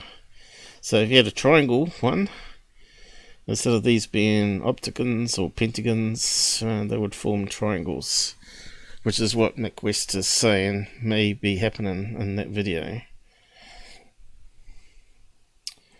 I got some more pictures. So here is where the foreground and the background are mostly in focus to a certain point, right? That's crystal clear here. In fact, that even looks like it's in New Zealand. New Zealand's got scenery like that too, and those type of flowers here. But it could be Canada, I suppose. Doesn't say. We'll just get back down to that in a minute. Let's see. So here's all the different apertures out there. Ones. Got the open and one mid-range. And we've got the triangle fully open and almost closed fully. And it looks very similar to that video there. So did the camera have one of these in it? More than likely, as according to Mick West anyway. Here's another one that looks more triangle shape. So it can have like curve blades, and it can have more straight sides. So that's inside the camera. So we'll get more into that and zooming in a minute. Here's a picture with it fully open. 1, 2, 3, 4, 5, 6 bladed aperture that forms almost a circle, but it's actually a polygon. You can see when it closes down.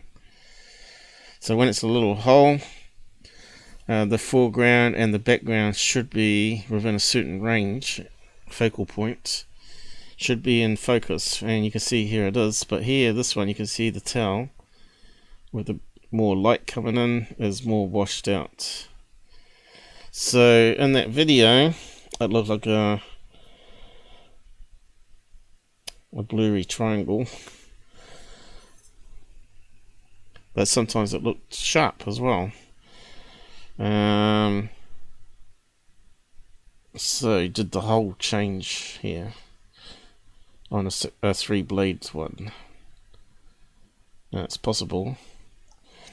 Let's just keep on going down, see if there's anything here of any use. So they're talking about F numbers. We've covered that before. So smaller numbers mean bigger hole, and the bigger numbers mean smaller hole. And of course that's letting more light in, so the background will be more blurry. If it's night time, it means it might be able to see more things, because the sensor's got more time to absorb more light coming in. Here it's limited in how much light comes in, so it's going to be darker, which you would never do on a night vision or infrared. It would be more like that. In fact, you wouldn't even have an aperture in it, you'd think, because you want the most light coming in.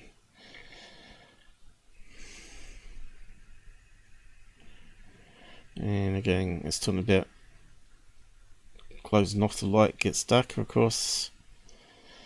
There's the other effect, but it also changes how things are in focus.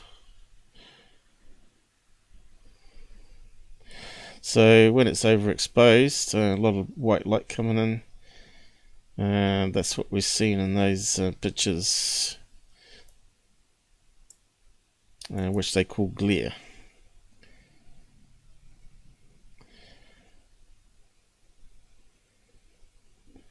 Here's a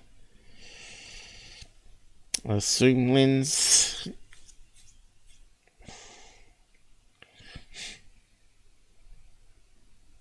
There it is there. So that's got various concave and convex lenses in, which we'll look at in a minute. And how it bends light, the science of light. Anything else on that page that's useful? So he's got some lenses here. And you can see that all different types of shapes of glass in the camera. Which is what causes the artifacts, right? Because what happens is light comes in here, but some of it bounces back and reflects off the back of that lens here. So you start to see artificial artifacts and like reflections and stuff. So that might be the telephoto zoom-in lens in front of a smartphone down here, is what he was saying. So if it's not lined up, I can see why you'd get reflections, because you'd be looking more at the edge of the lens this way, or of the light that's sort of bouncing around here. But anyway, it's just my opinion. Against Mick West's opinion. So you can see here it forms these star patterns. That's an artifact because of the aperture being made of blades, right? At the corner of the polygon. I don't know if I can zoom in. Let's have a look at this nice image. So that's 10 blades, is it? 1, 2, 3, 4, 5, 6, 7, 8, 9, 10, 11, 12 blades. Alright, so 12 bladed one. Sided polygon. The sides you have, the more closer to a circle it gets, right? But of course you have physical limit of mechanicals of the blades in the camera. Digital cameras, they've got electronic aperture or shutter that stops the sensor while it processes in between frames. But they're limited to a speed thing, of course, using electrons to charge a filter that blocks out, polarizes the polarization and blocks out the light lens.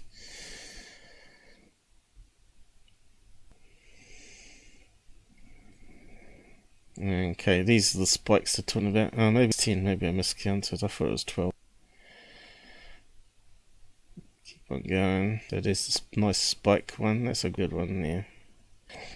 The artifact and the reflections off the back of the other lenses, but also because the light's coming through the hull, which is made from blades. It's not circular, but you can see you get that polygon effect, right? So it's bouncing off the back of the lenses as it's going through, and you saw how many different lenses they have.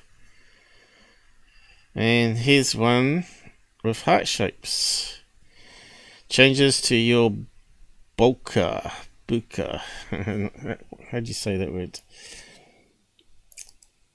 That was what Mick West thinks is happening too. Okay. Bokeh. Strange word. It's Japanese, I think. From what I read. Simple, the quality of your background blur. If you take a lot of portraits or wildlife photos, you end up with strongly out of focus backgrounds in most of your images. Naturally, you want them to look as good as possible. Different aperture settings will change the shape of your background blur. Why is that? The background blur of your photographs always takes on the shape of your aperture blades. So your aperture blades are shaped like heart. you end up with heart shape background. Okay.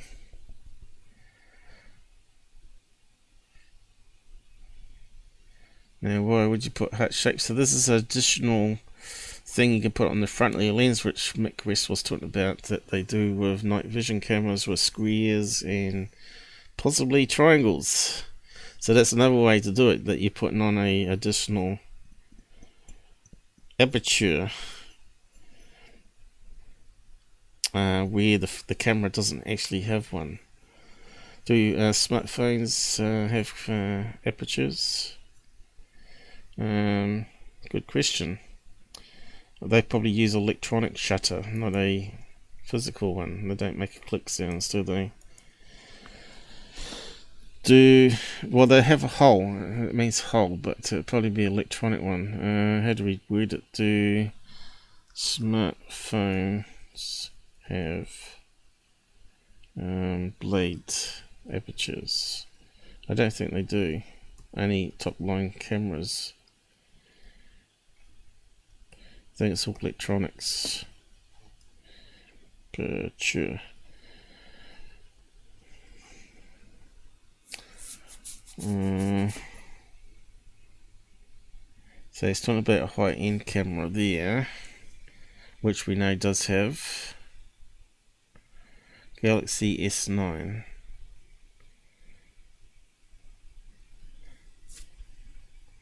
How do I change the aperture on my smartphone?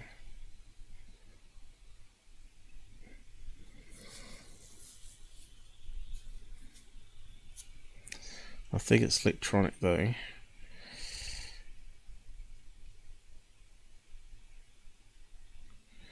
Yeah, what that? Someone's asking the same question here.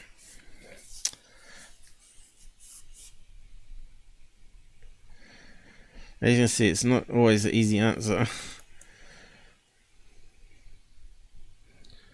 The open of a lens, inherity, and aperture. However, cell phones. What's this bullshit coming up? Let me just have a look. What's he saying? Cell phones don't have variable apertures. You won't find them in small point and shoot cameras either. The issue here is diffraction, where light passes through an aperture. It bends just a little. The smaller the aperture, the more the bending. So point your camera at a perfect one-dimensional point of light and you'll get not a focused point of light, but a disc called an airy disc. There's a lot of Airies in cameras. After George Airy, the guy who first worked out the mathematics of light diffraction. See, I didn't tell you it's going to be easy. All lenses have an aperture as part of their definition. Cell phone cameras have a fixed aperture. What would be a maximum aperture? So they probably got a perfect round hole then, because if it's fixed you don't need blades, right? And also they got digital shutter, electronic shutter, rather than blades, right? So if they were filming that triangle UFO with a smartphone that doesn't have an aperture, then you shouldn't be getting a triangle. You see, now that means they would have had to add it onto the front of the Nocular night vision that Mick was pointing out, with the square, hexagon and the triangle.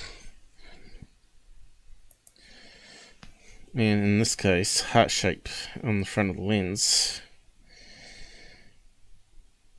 It's really interesting stuff. So I could post a link to that too. Talking about initial apertures, what they really mean in lay terms.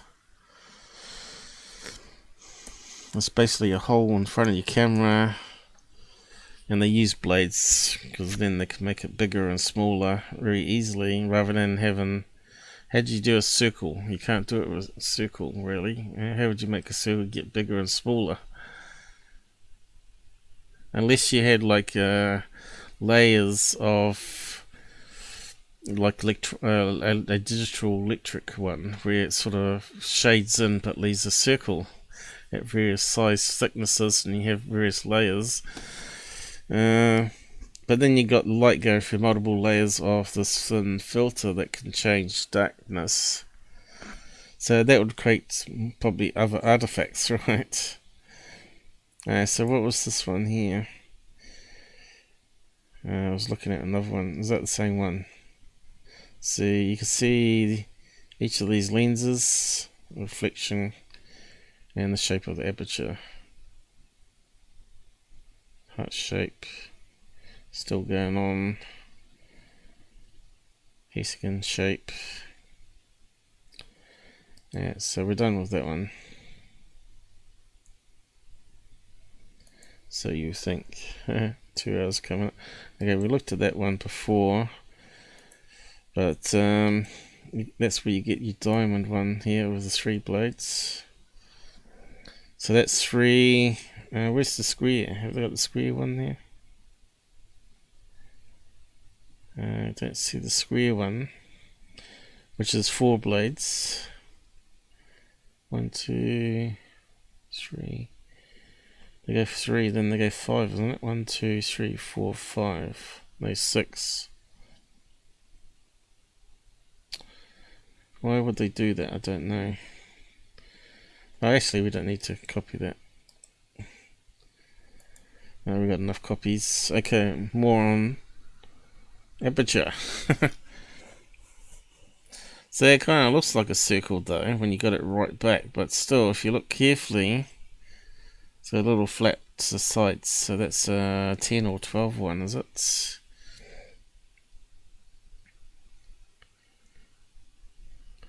Aperture is one of the key variables in digital photography. And the other 2 are ISO, light sensitivity, and shutter speed. So ISO is the brightness that the sensor can handle compared to the cells in our eye. Remember we said that our eyes are equivalent to a 537 megapixel camera? Well, now we just read that they've got 2 gigabit camera out on drones. Military have, which is better than our eyes. Way better than our eyes. That's like having an eagle in the sky and from 20,000 feet can see a man's face, right? That's just amazing. And obviously it's probably got a really good ISO thing too.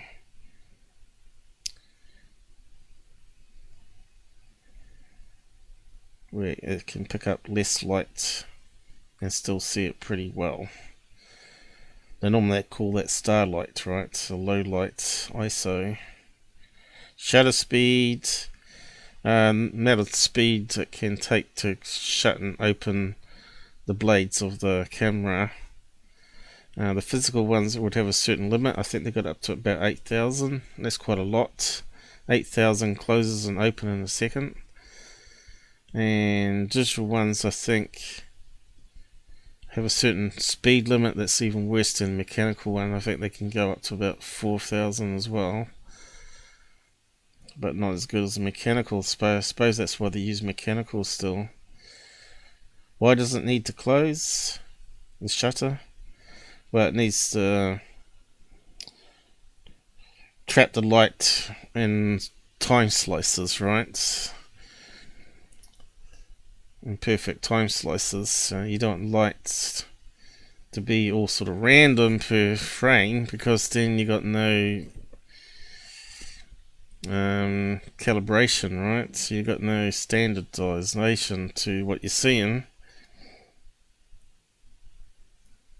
When you can understand 8,000 frames is the exact light at that point, 8,000 times makes more sense than to have 1.5, because the shutter speed didn't close in time, and sometimes then it opens up properly and then doesn't and catches. So it's a bit like our streaming where It's either good sometimes and then lagging at the other times.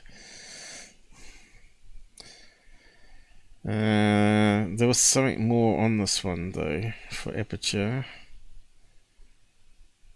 It's got a lot of mathematics here. Just keep going. There was a reason why I got this site. We covered all that already. Now here we go. Lens focal length. The focal length is the distance from the end of the internal lens to the camera sensor inside the camera. So they've got 3 different lenses that are longer: 28mm, 55 and 200.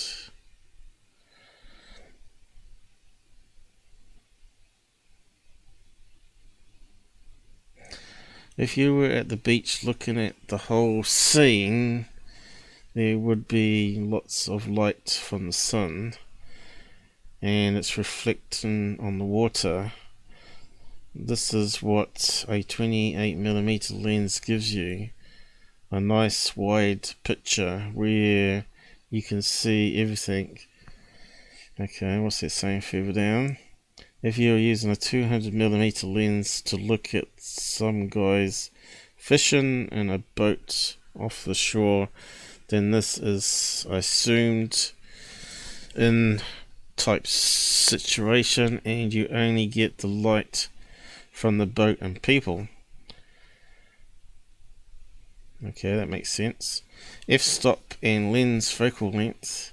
The size of the aperture diameter is not the only thing determining how much light comes in the camera. Okay, so this is something new here. A short 28mm focal length lens will have a small aperture diameter, brings in the same amount of light as a long 200mm telephoto lens having a much larger aperture. So it's saying it's got a bigger hole here to let more light in, travel longer distance, and it has a smaller hole, shorter distance.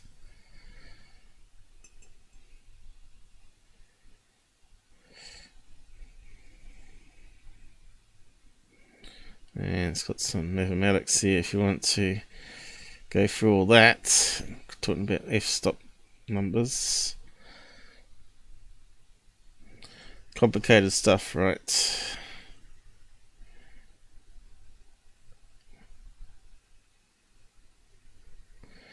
Here's the blades again. And that's 5 blades, and that's 8 blades. And you can see that forms more to a circle the more blades. But it's still not a perfect circle. But it's a good way to control the opening, right? Blades. And like I said, to do it, we could try with filters that sort of have some special cells that when they get charged, they go leaves a hole. I suppose there's a way to do it with batteries. Yeah, so it's talking about zoom lenses here. And you can see how much complicated it gets. So when you zoom in,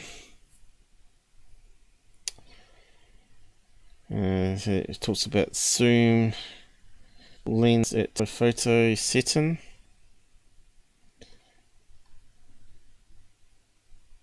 And how the light bends through all those different shaped lenses. And you can see here it talks about the aperture being there, down this way.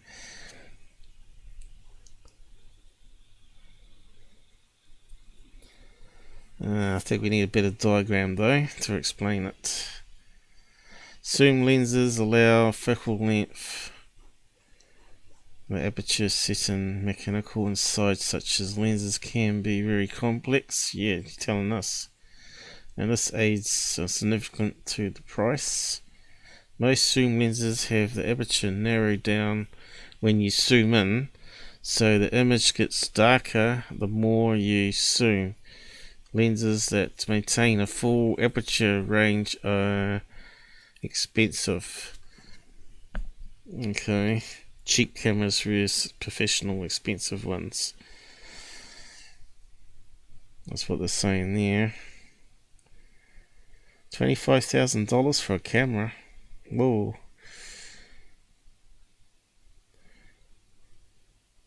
Okay, so we need obviously some better pictures. So yeah, that's another good site. It's got a lot of information on there. You need to do like a degree, a course in it, right? Zoom in and aperture. So how does it relate to the UFO video? A lot. So now we can understand what Mick's talking about being the triangle artifact instead of round bright lights, triangle shape instead.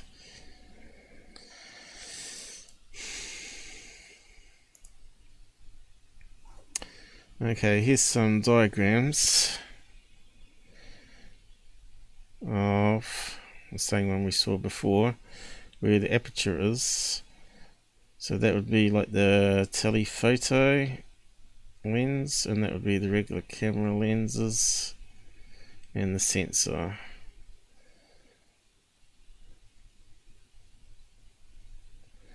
Is anything there we need to read out? And we're more interested in the diagrams.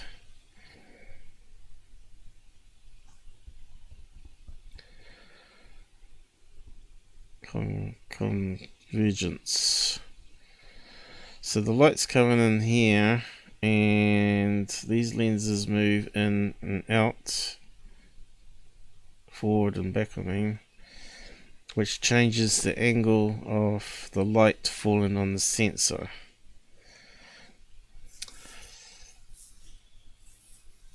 We still need a better image though to explain how zoom works. Okay, does that one help us? Zoom range, so it can go only a certain distance inside the camera. Obviously the lenses move in and out, or back and forth. You can see here they're saying how the light comes into the lens. They got one being orange and one being blue, and you can see here it inverts it. The image here, it gets inverted on the sensor, and then the software flips it. It's the same in our heads, so our brains.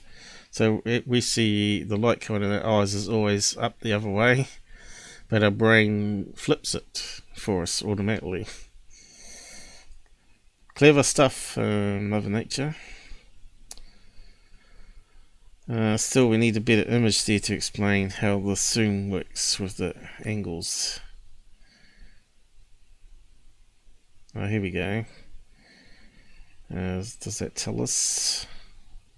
I think I got a better picture here somewhere. Oh, maybe I need to draw it. How zoom works and why the aperture, as it gets closer to the aperture opening, that you see more of the shape of the aperture. I think.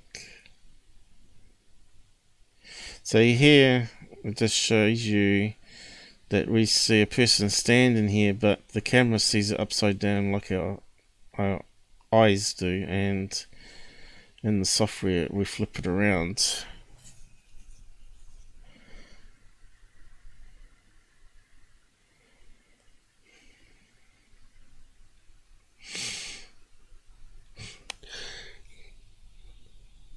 Okay, it goes through a lot more stuff here. We've covered it in the past though.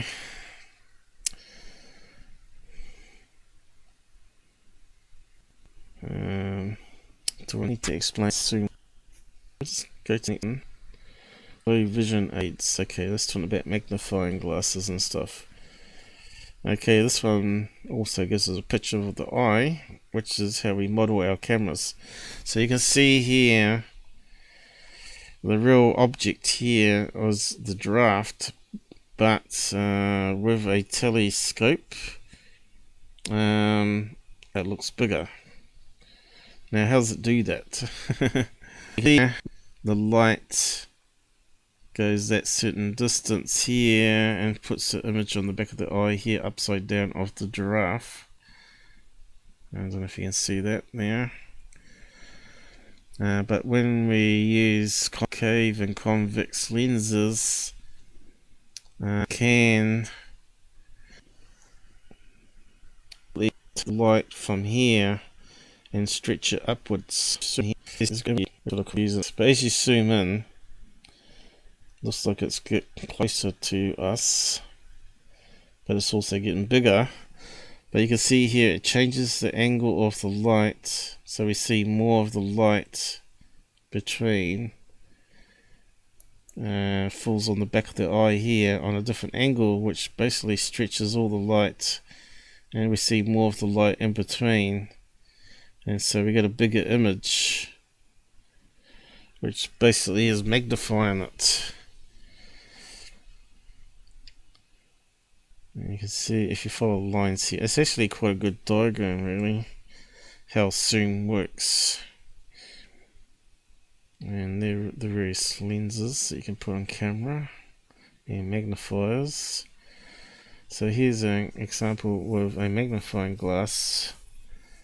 As you know, you can take the sunlight coming in the other direction, and if you move the lens back and forth, you get the little pinhole light, which is light is energy and heat, right? And you form it into a small dot.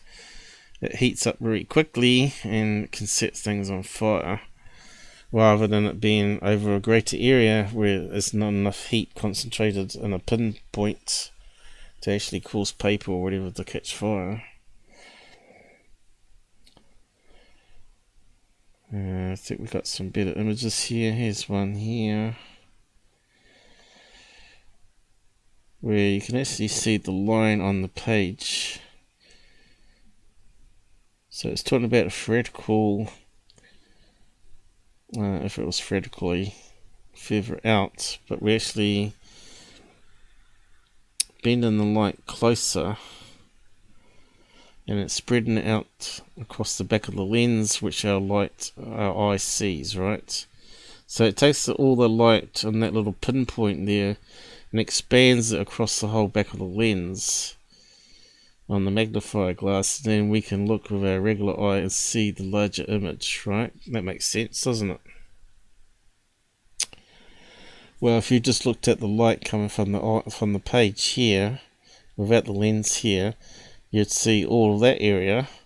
But here we're now bending the light from a single point through the curvature of the lens, and it's shown it on the back of the lens, which then we look at with our eye, which is basically what's happening in the camera, right? So as you're moving the lens this direction here, you're changing the size of the hole, which is looking through the aperture.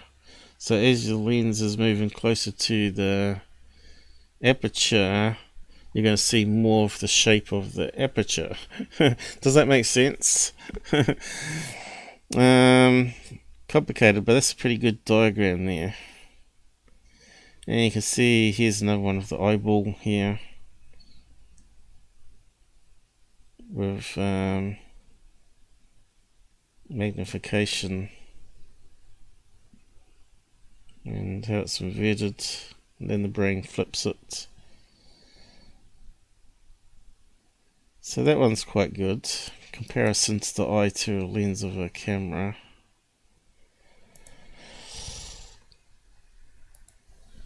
How soon works camera and eye?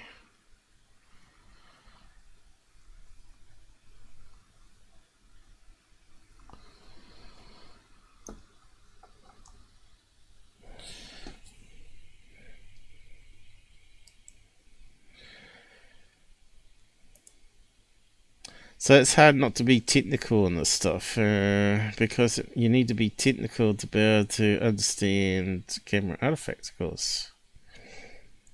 And of course that brings us back to the videos. So it looks like these other stuff I have to do another day again, because this needed to come forward because it was new stuff that came out. Okay, so this is this strange shape artifacts you get, or lens openings. How does this say that again? Japanese word, I keep forgetting how to say it. Bokeh. Bokeh. Bokeh. Sounds like a bouquet of flowers. Okay. So what did they say it is here? Which Mick West should have elaborated more on, I reckon, so people that's new to the topic understands what he was on about. The quality of the blue produced of alpha focus parts of an image. Bokeh has also been defined as the way the lens renders out of focus points of light. The differences in lens aberrations and aperture shape cause very different bokeh effects. Some lenses designs blur the image in a way that is pleasing to the eye, and others produce distracting or unpleasant blur, good and bad bokeh respectively. Photographers may deliberately use a shadow to create images with prominent focus regions, accentuating their lens bokeh. Bokeh is often ground highlights as perspective reflections and light sources, which is lights, you know, how you can get nice patterns of lights in the background, right? Let's see, they've probably got lots of examples here, probably, and technical explanation. So there's one that we've seen before, which is a load of Christmas lights, and you can see the hexagon shape of it. So that's P. So in this case, that they clipped on a additional one to produce artifact of art effect, you know.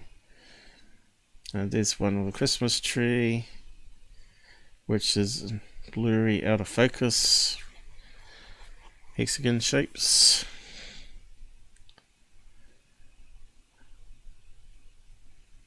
That one looks like it's creating ring effect. More Christmas type lights, is it? Looks really nice, artistic, you know. It's almost like visual art.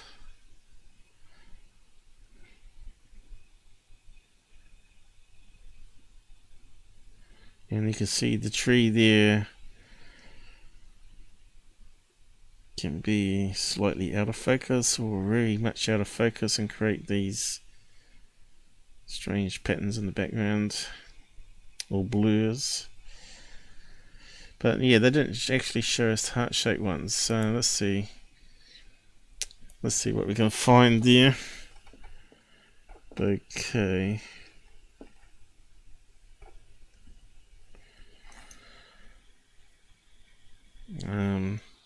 Shapes. Let's see. There's got to be all sorts of ones out there.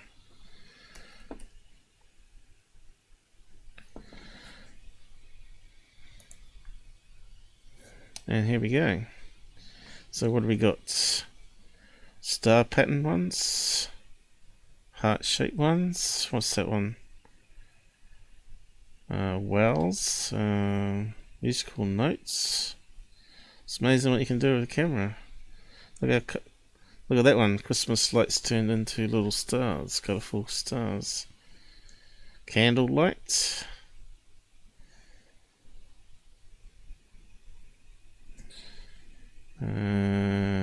Club shape, is it? Or was it heart? Oh no, musical notes again. Heart shapes. Birds.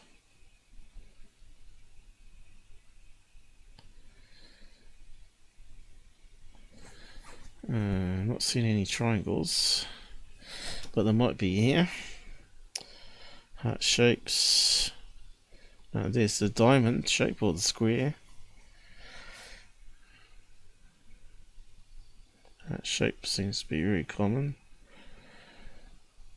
Mickey Mouse. That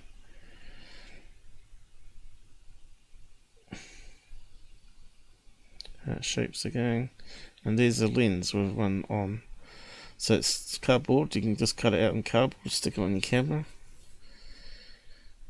If you've got an expensive camera out there, you could probably give it an experiment and see what effects you could get. See if you can get the same as this. Get some old Christmas lights out there and muck around with the zoom level for blurriness.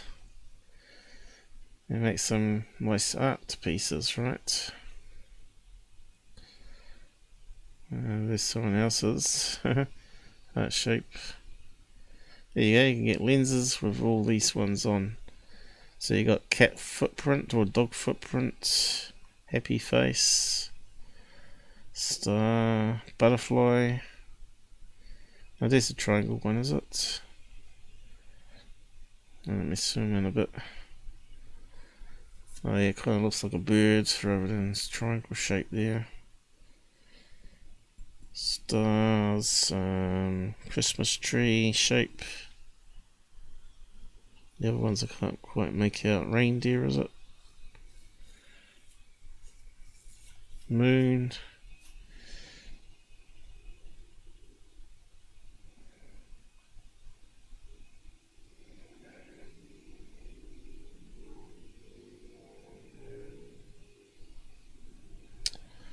We want some triangle shapes.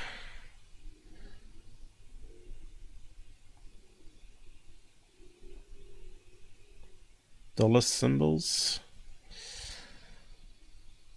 Looks like ring type patterns. That's quite clever.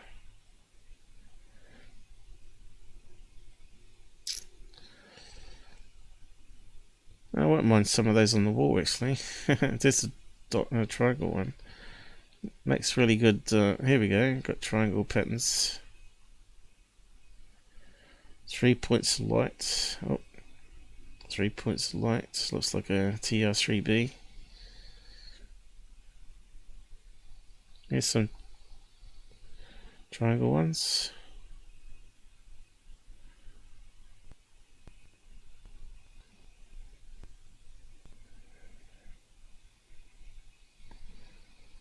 Butterfly, is it? Or heart shape? So, yeah. All sorts of possibilities there. Diamond. Goes on forever. Looks like it seems to be very popular for others. Open up and take it in your camera even. Looks like I might have to wrap up in a minute anyway. My friend. So, Wikipedia on it. I suppose you could post a link to that. If I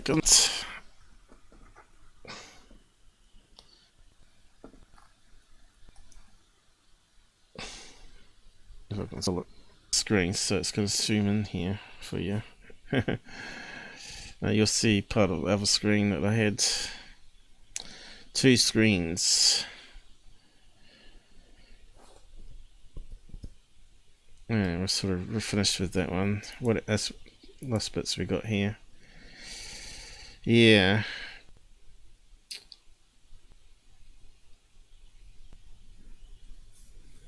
So I was just trying to think of this here on this picture. So point of convergence. If you zoomed it in, that diamond would get bigger. And that would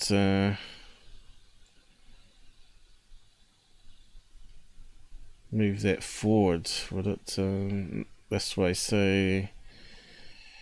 the smaller object far away, that moves closer.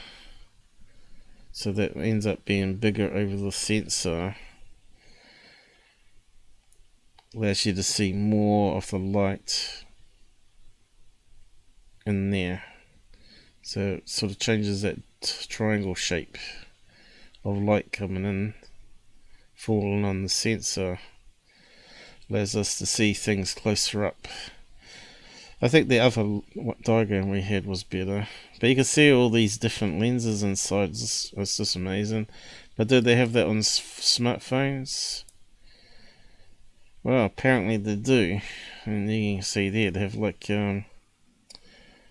all those different little lenses, different shapes inside a smartphone. But this one's talking about optical zoom coming to smartphones. It's official. This is back in 2019.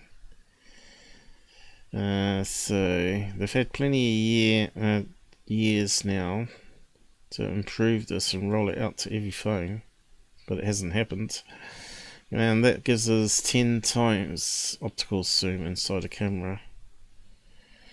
Alright, 1, 2, 3, 4, 5, 6, 7, 8 lenses they fit in there, micro lenses.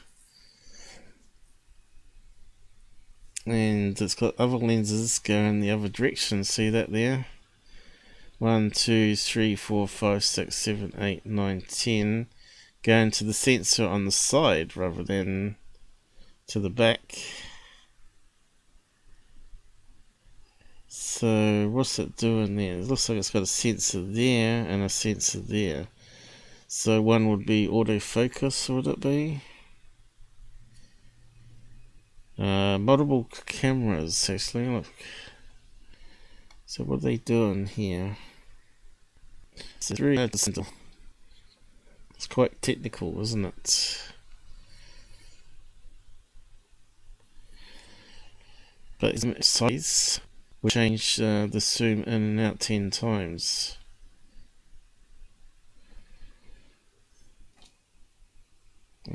How's the rest of that working though?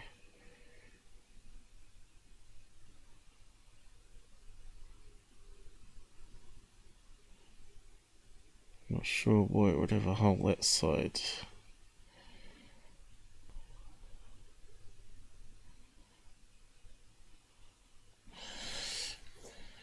Anyway, so you can get optical zoom on smartphones.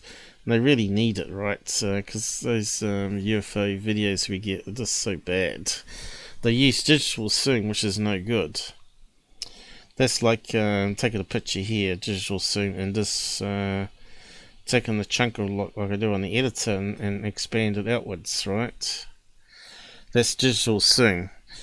Well, you do it with lenses, it does it the same way, but you're looking at denser light at a certain point and expanding it out, which is obviously a lot better than just looking at a frame that you've taken.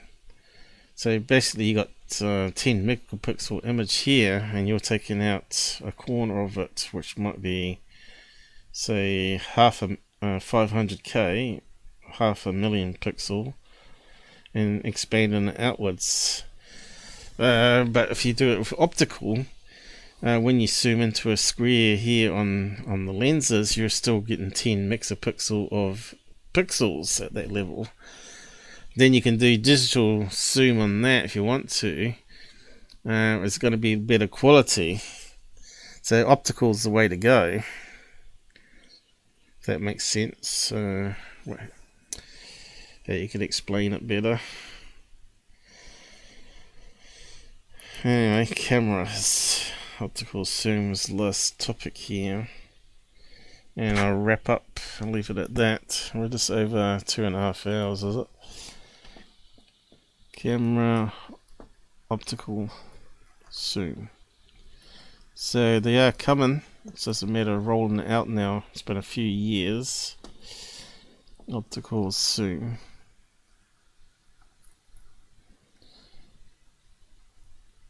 Cam on phone. So I have to zoom in a bit so I can see things, right? It should be coming out down here now. I'll see if I can paste that into a pinned comment when I upload it. But I think they're going to complain. It's a bit long, this one. Might have to do it in several posts. And the rest of it, third phase and UFO proof claims, I will look at next time, hopefully. But I'll probably need a couple of days break from this again. And yeah, looks like this will work pretty good here. And Twitch was mostly excellent connection according to the information here. It only went slow when Area 51 started posting on the side. It's all his fault. No, not really.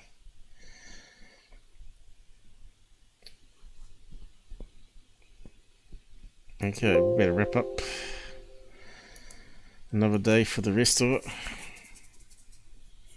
And again, do consider subbing if you're new to the channel.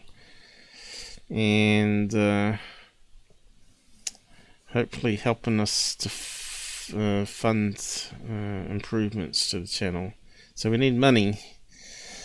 I can't do it out of my pocket because I've only got limited amount of money coming in. Anyway, thanks for the people that are watching and supporting and subbing and clicking follow. Although I'm hoping that BitChute will come out with a live stream soon, and then we can sort of move on from Twitch.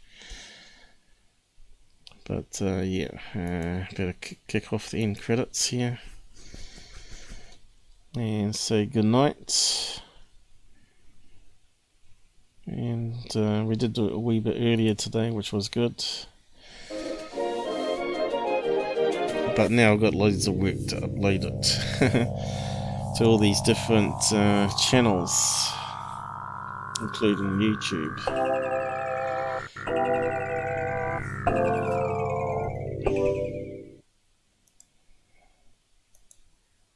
Everything's looking good.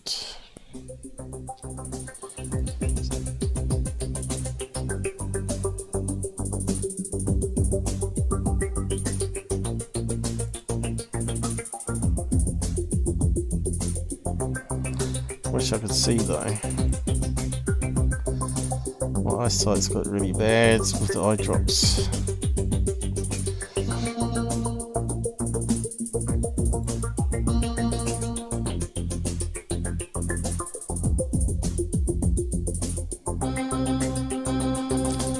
Better end this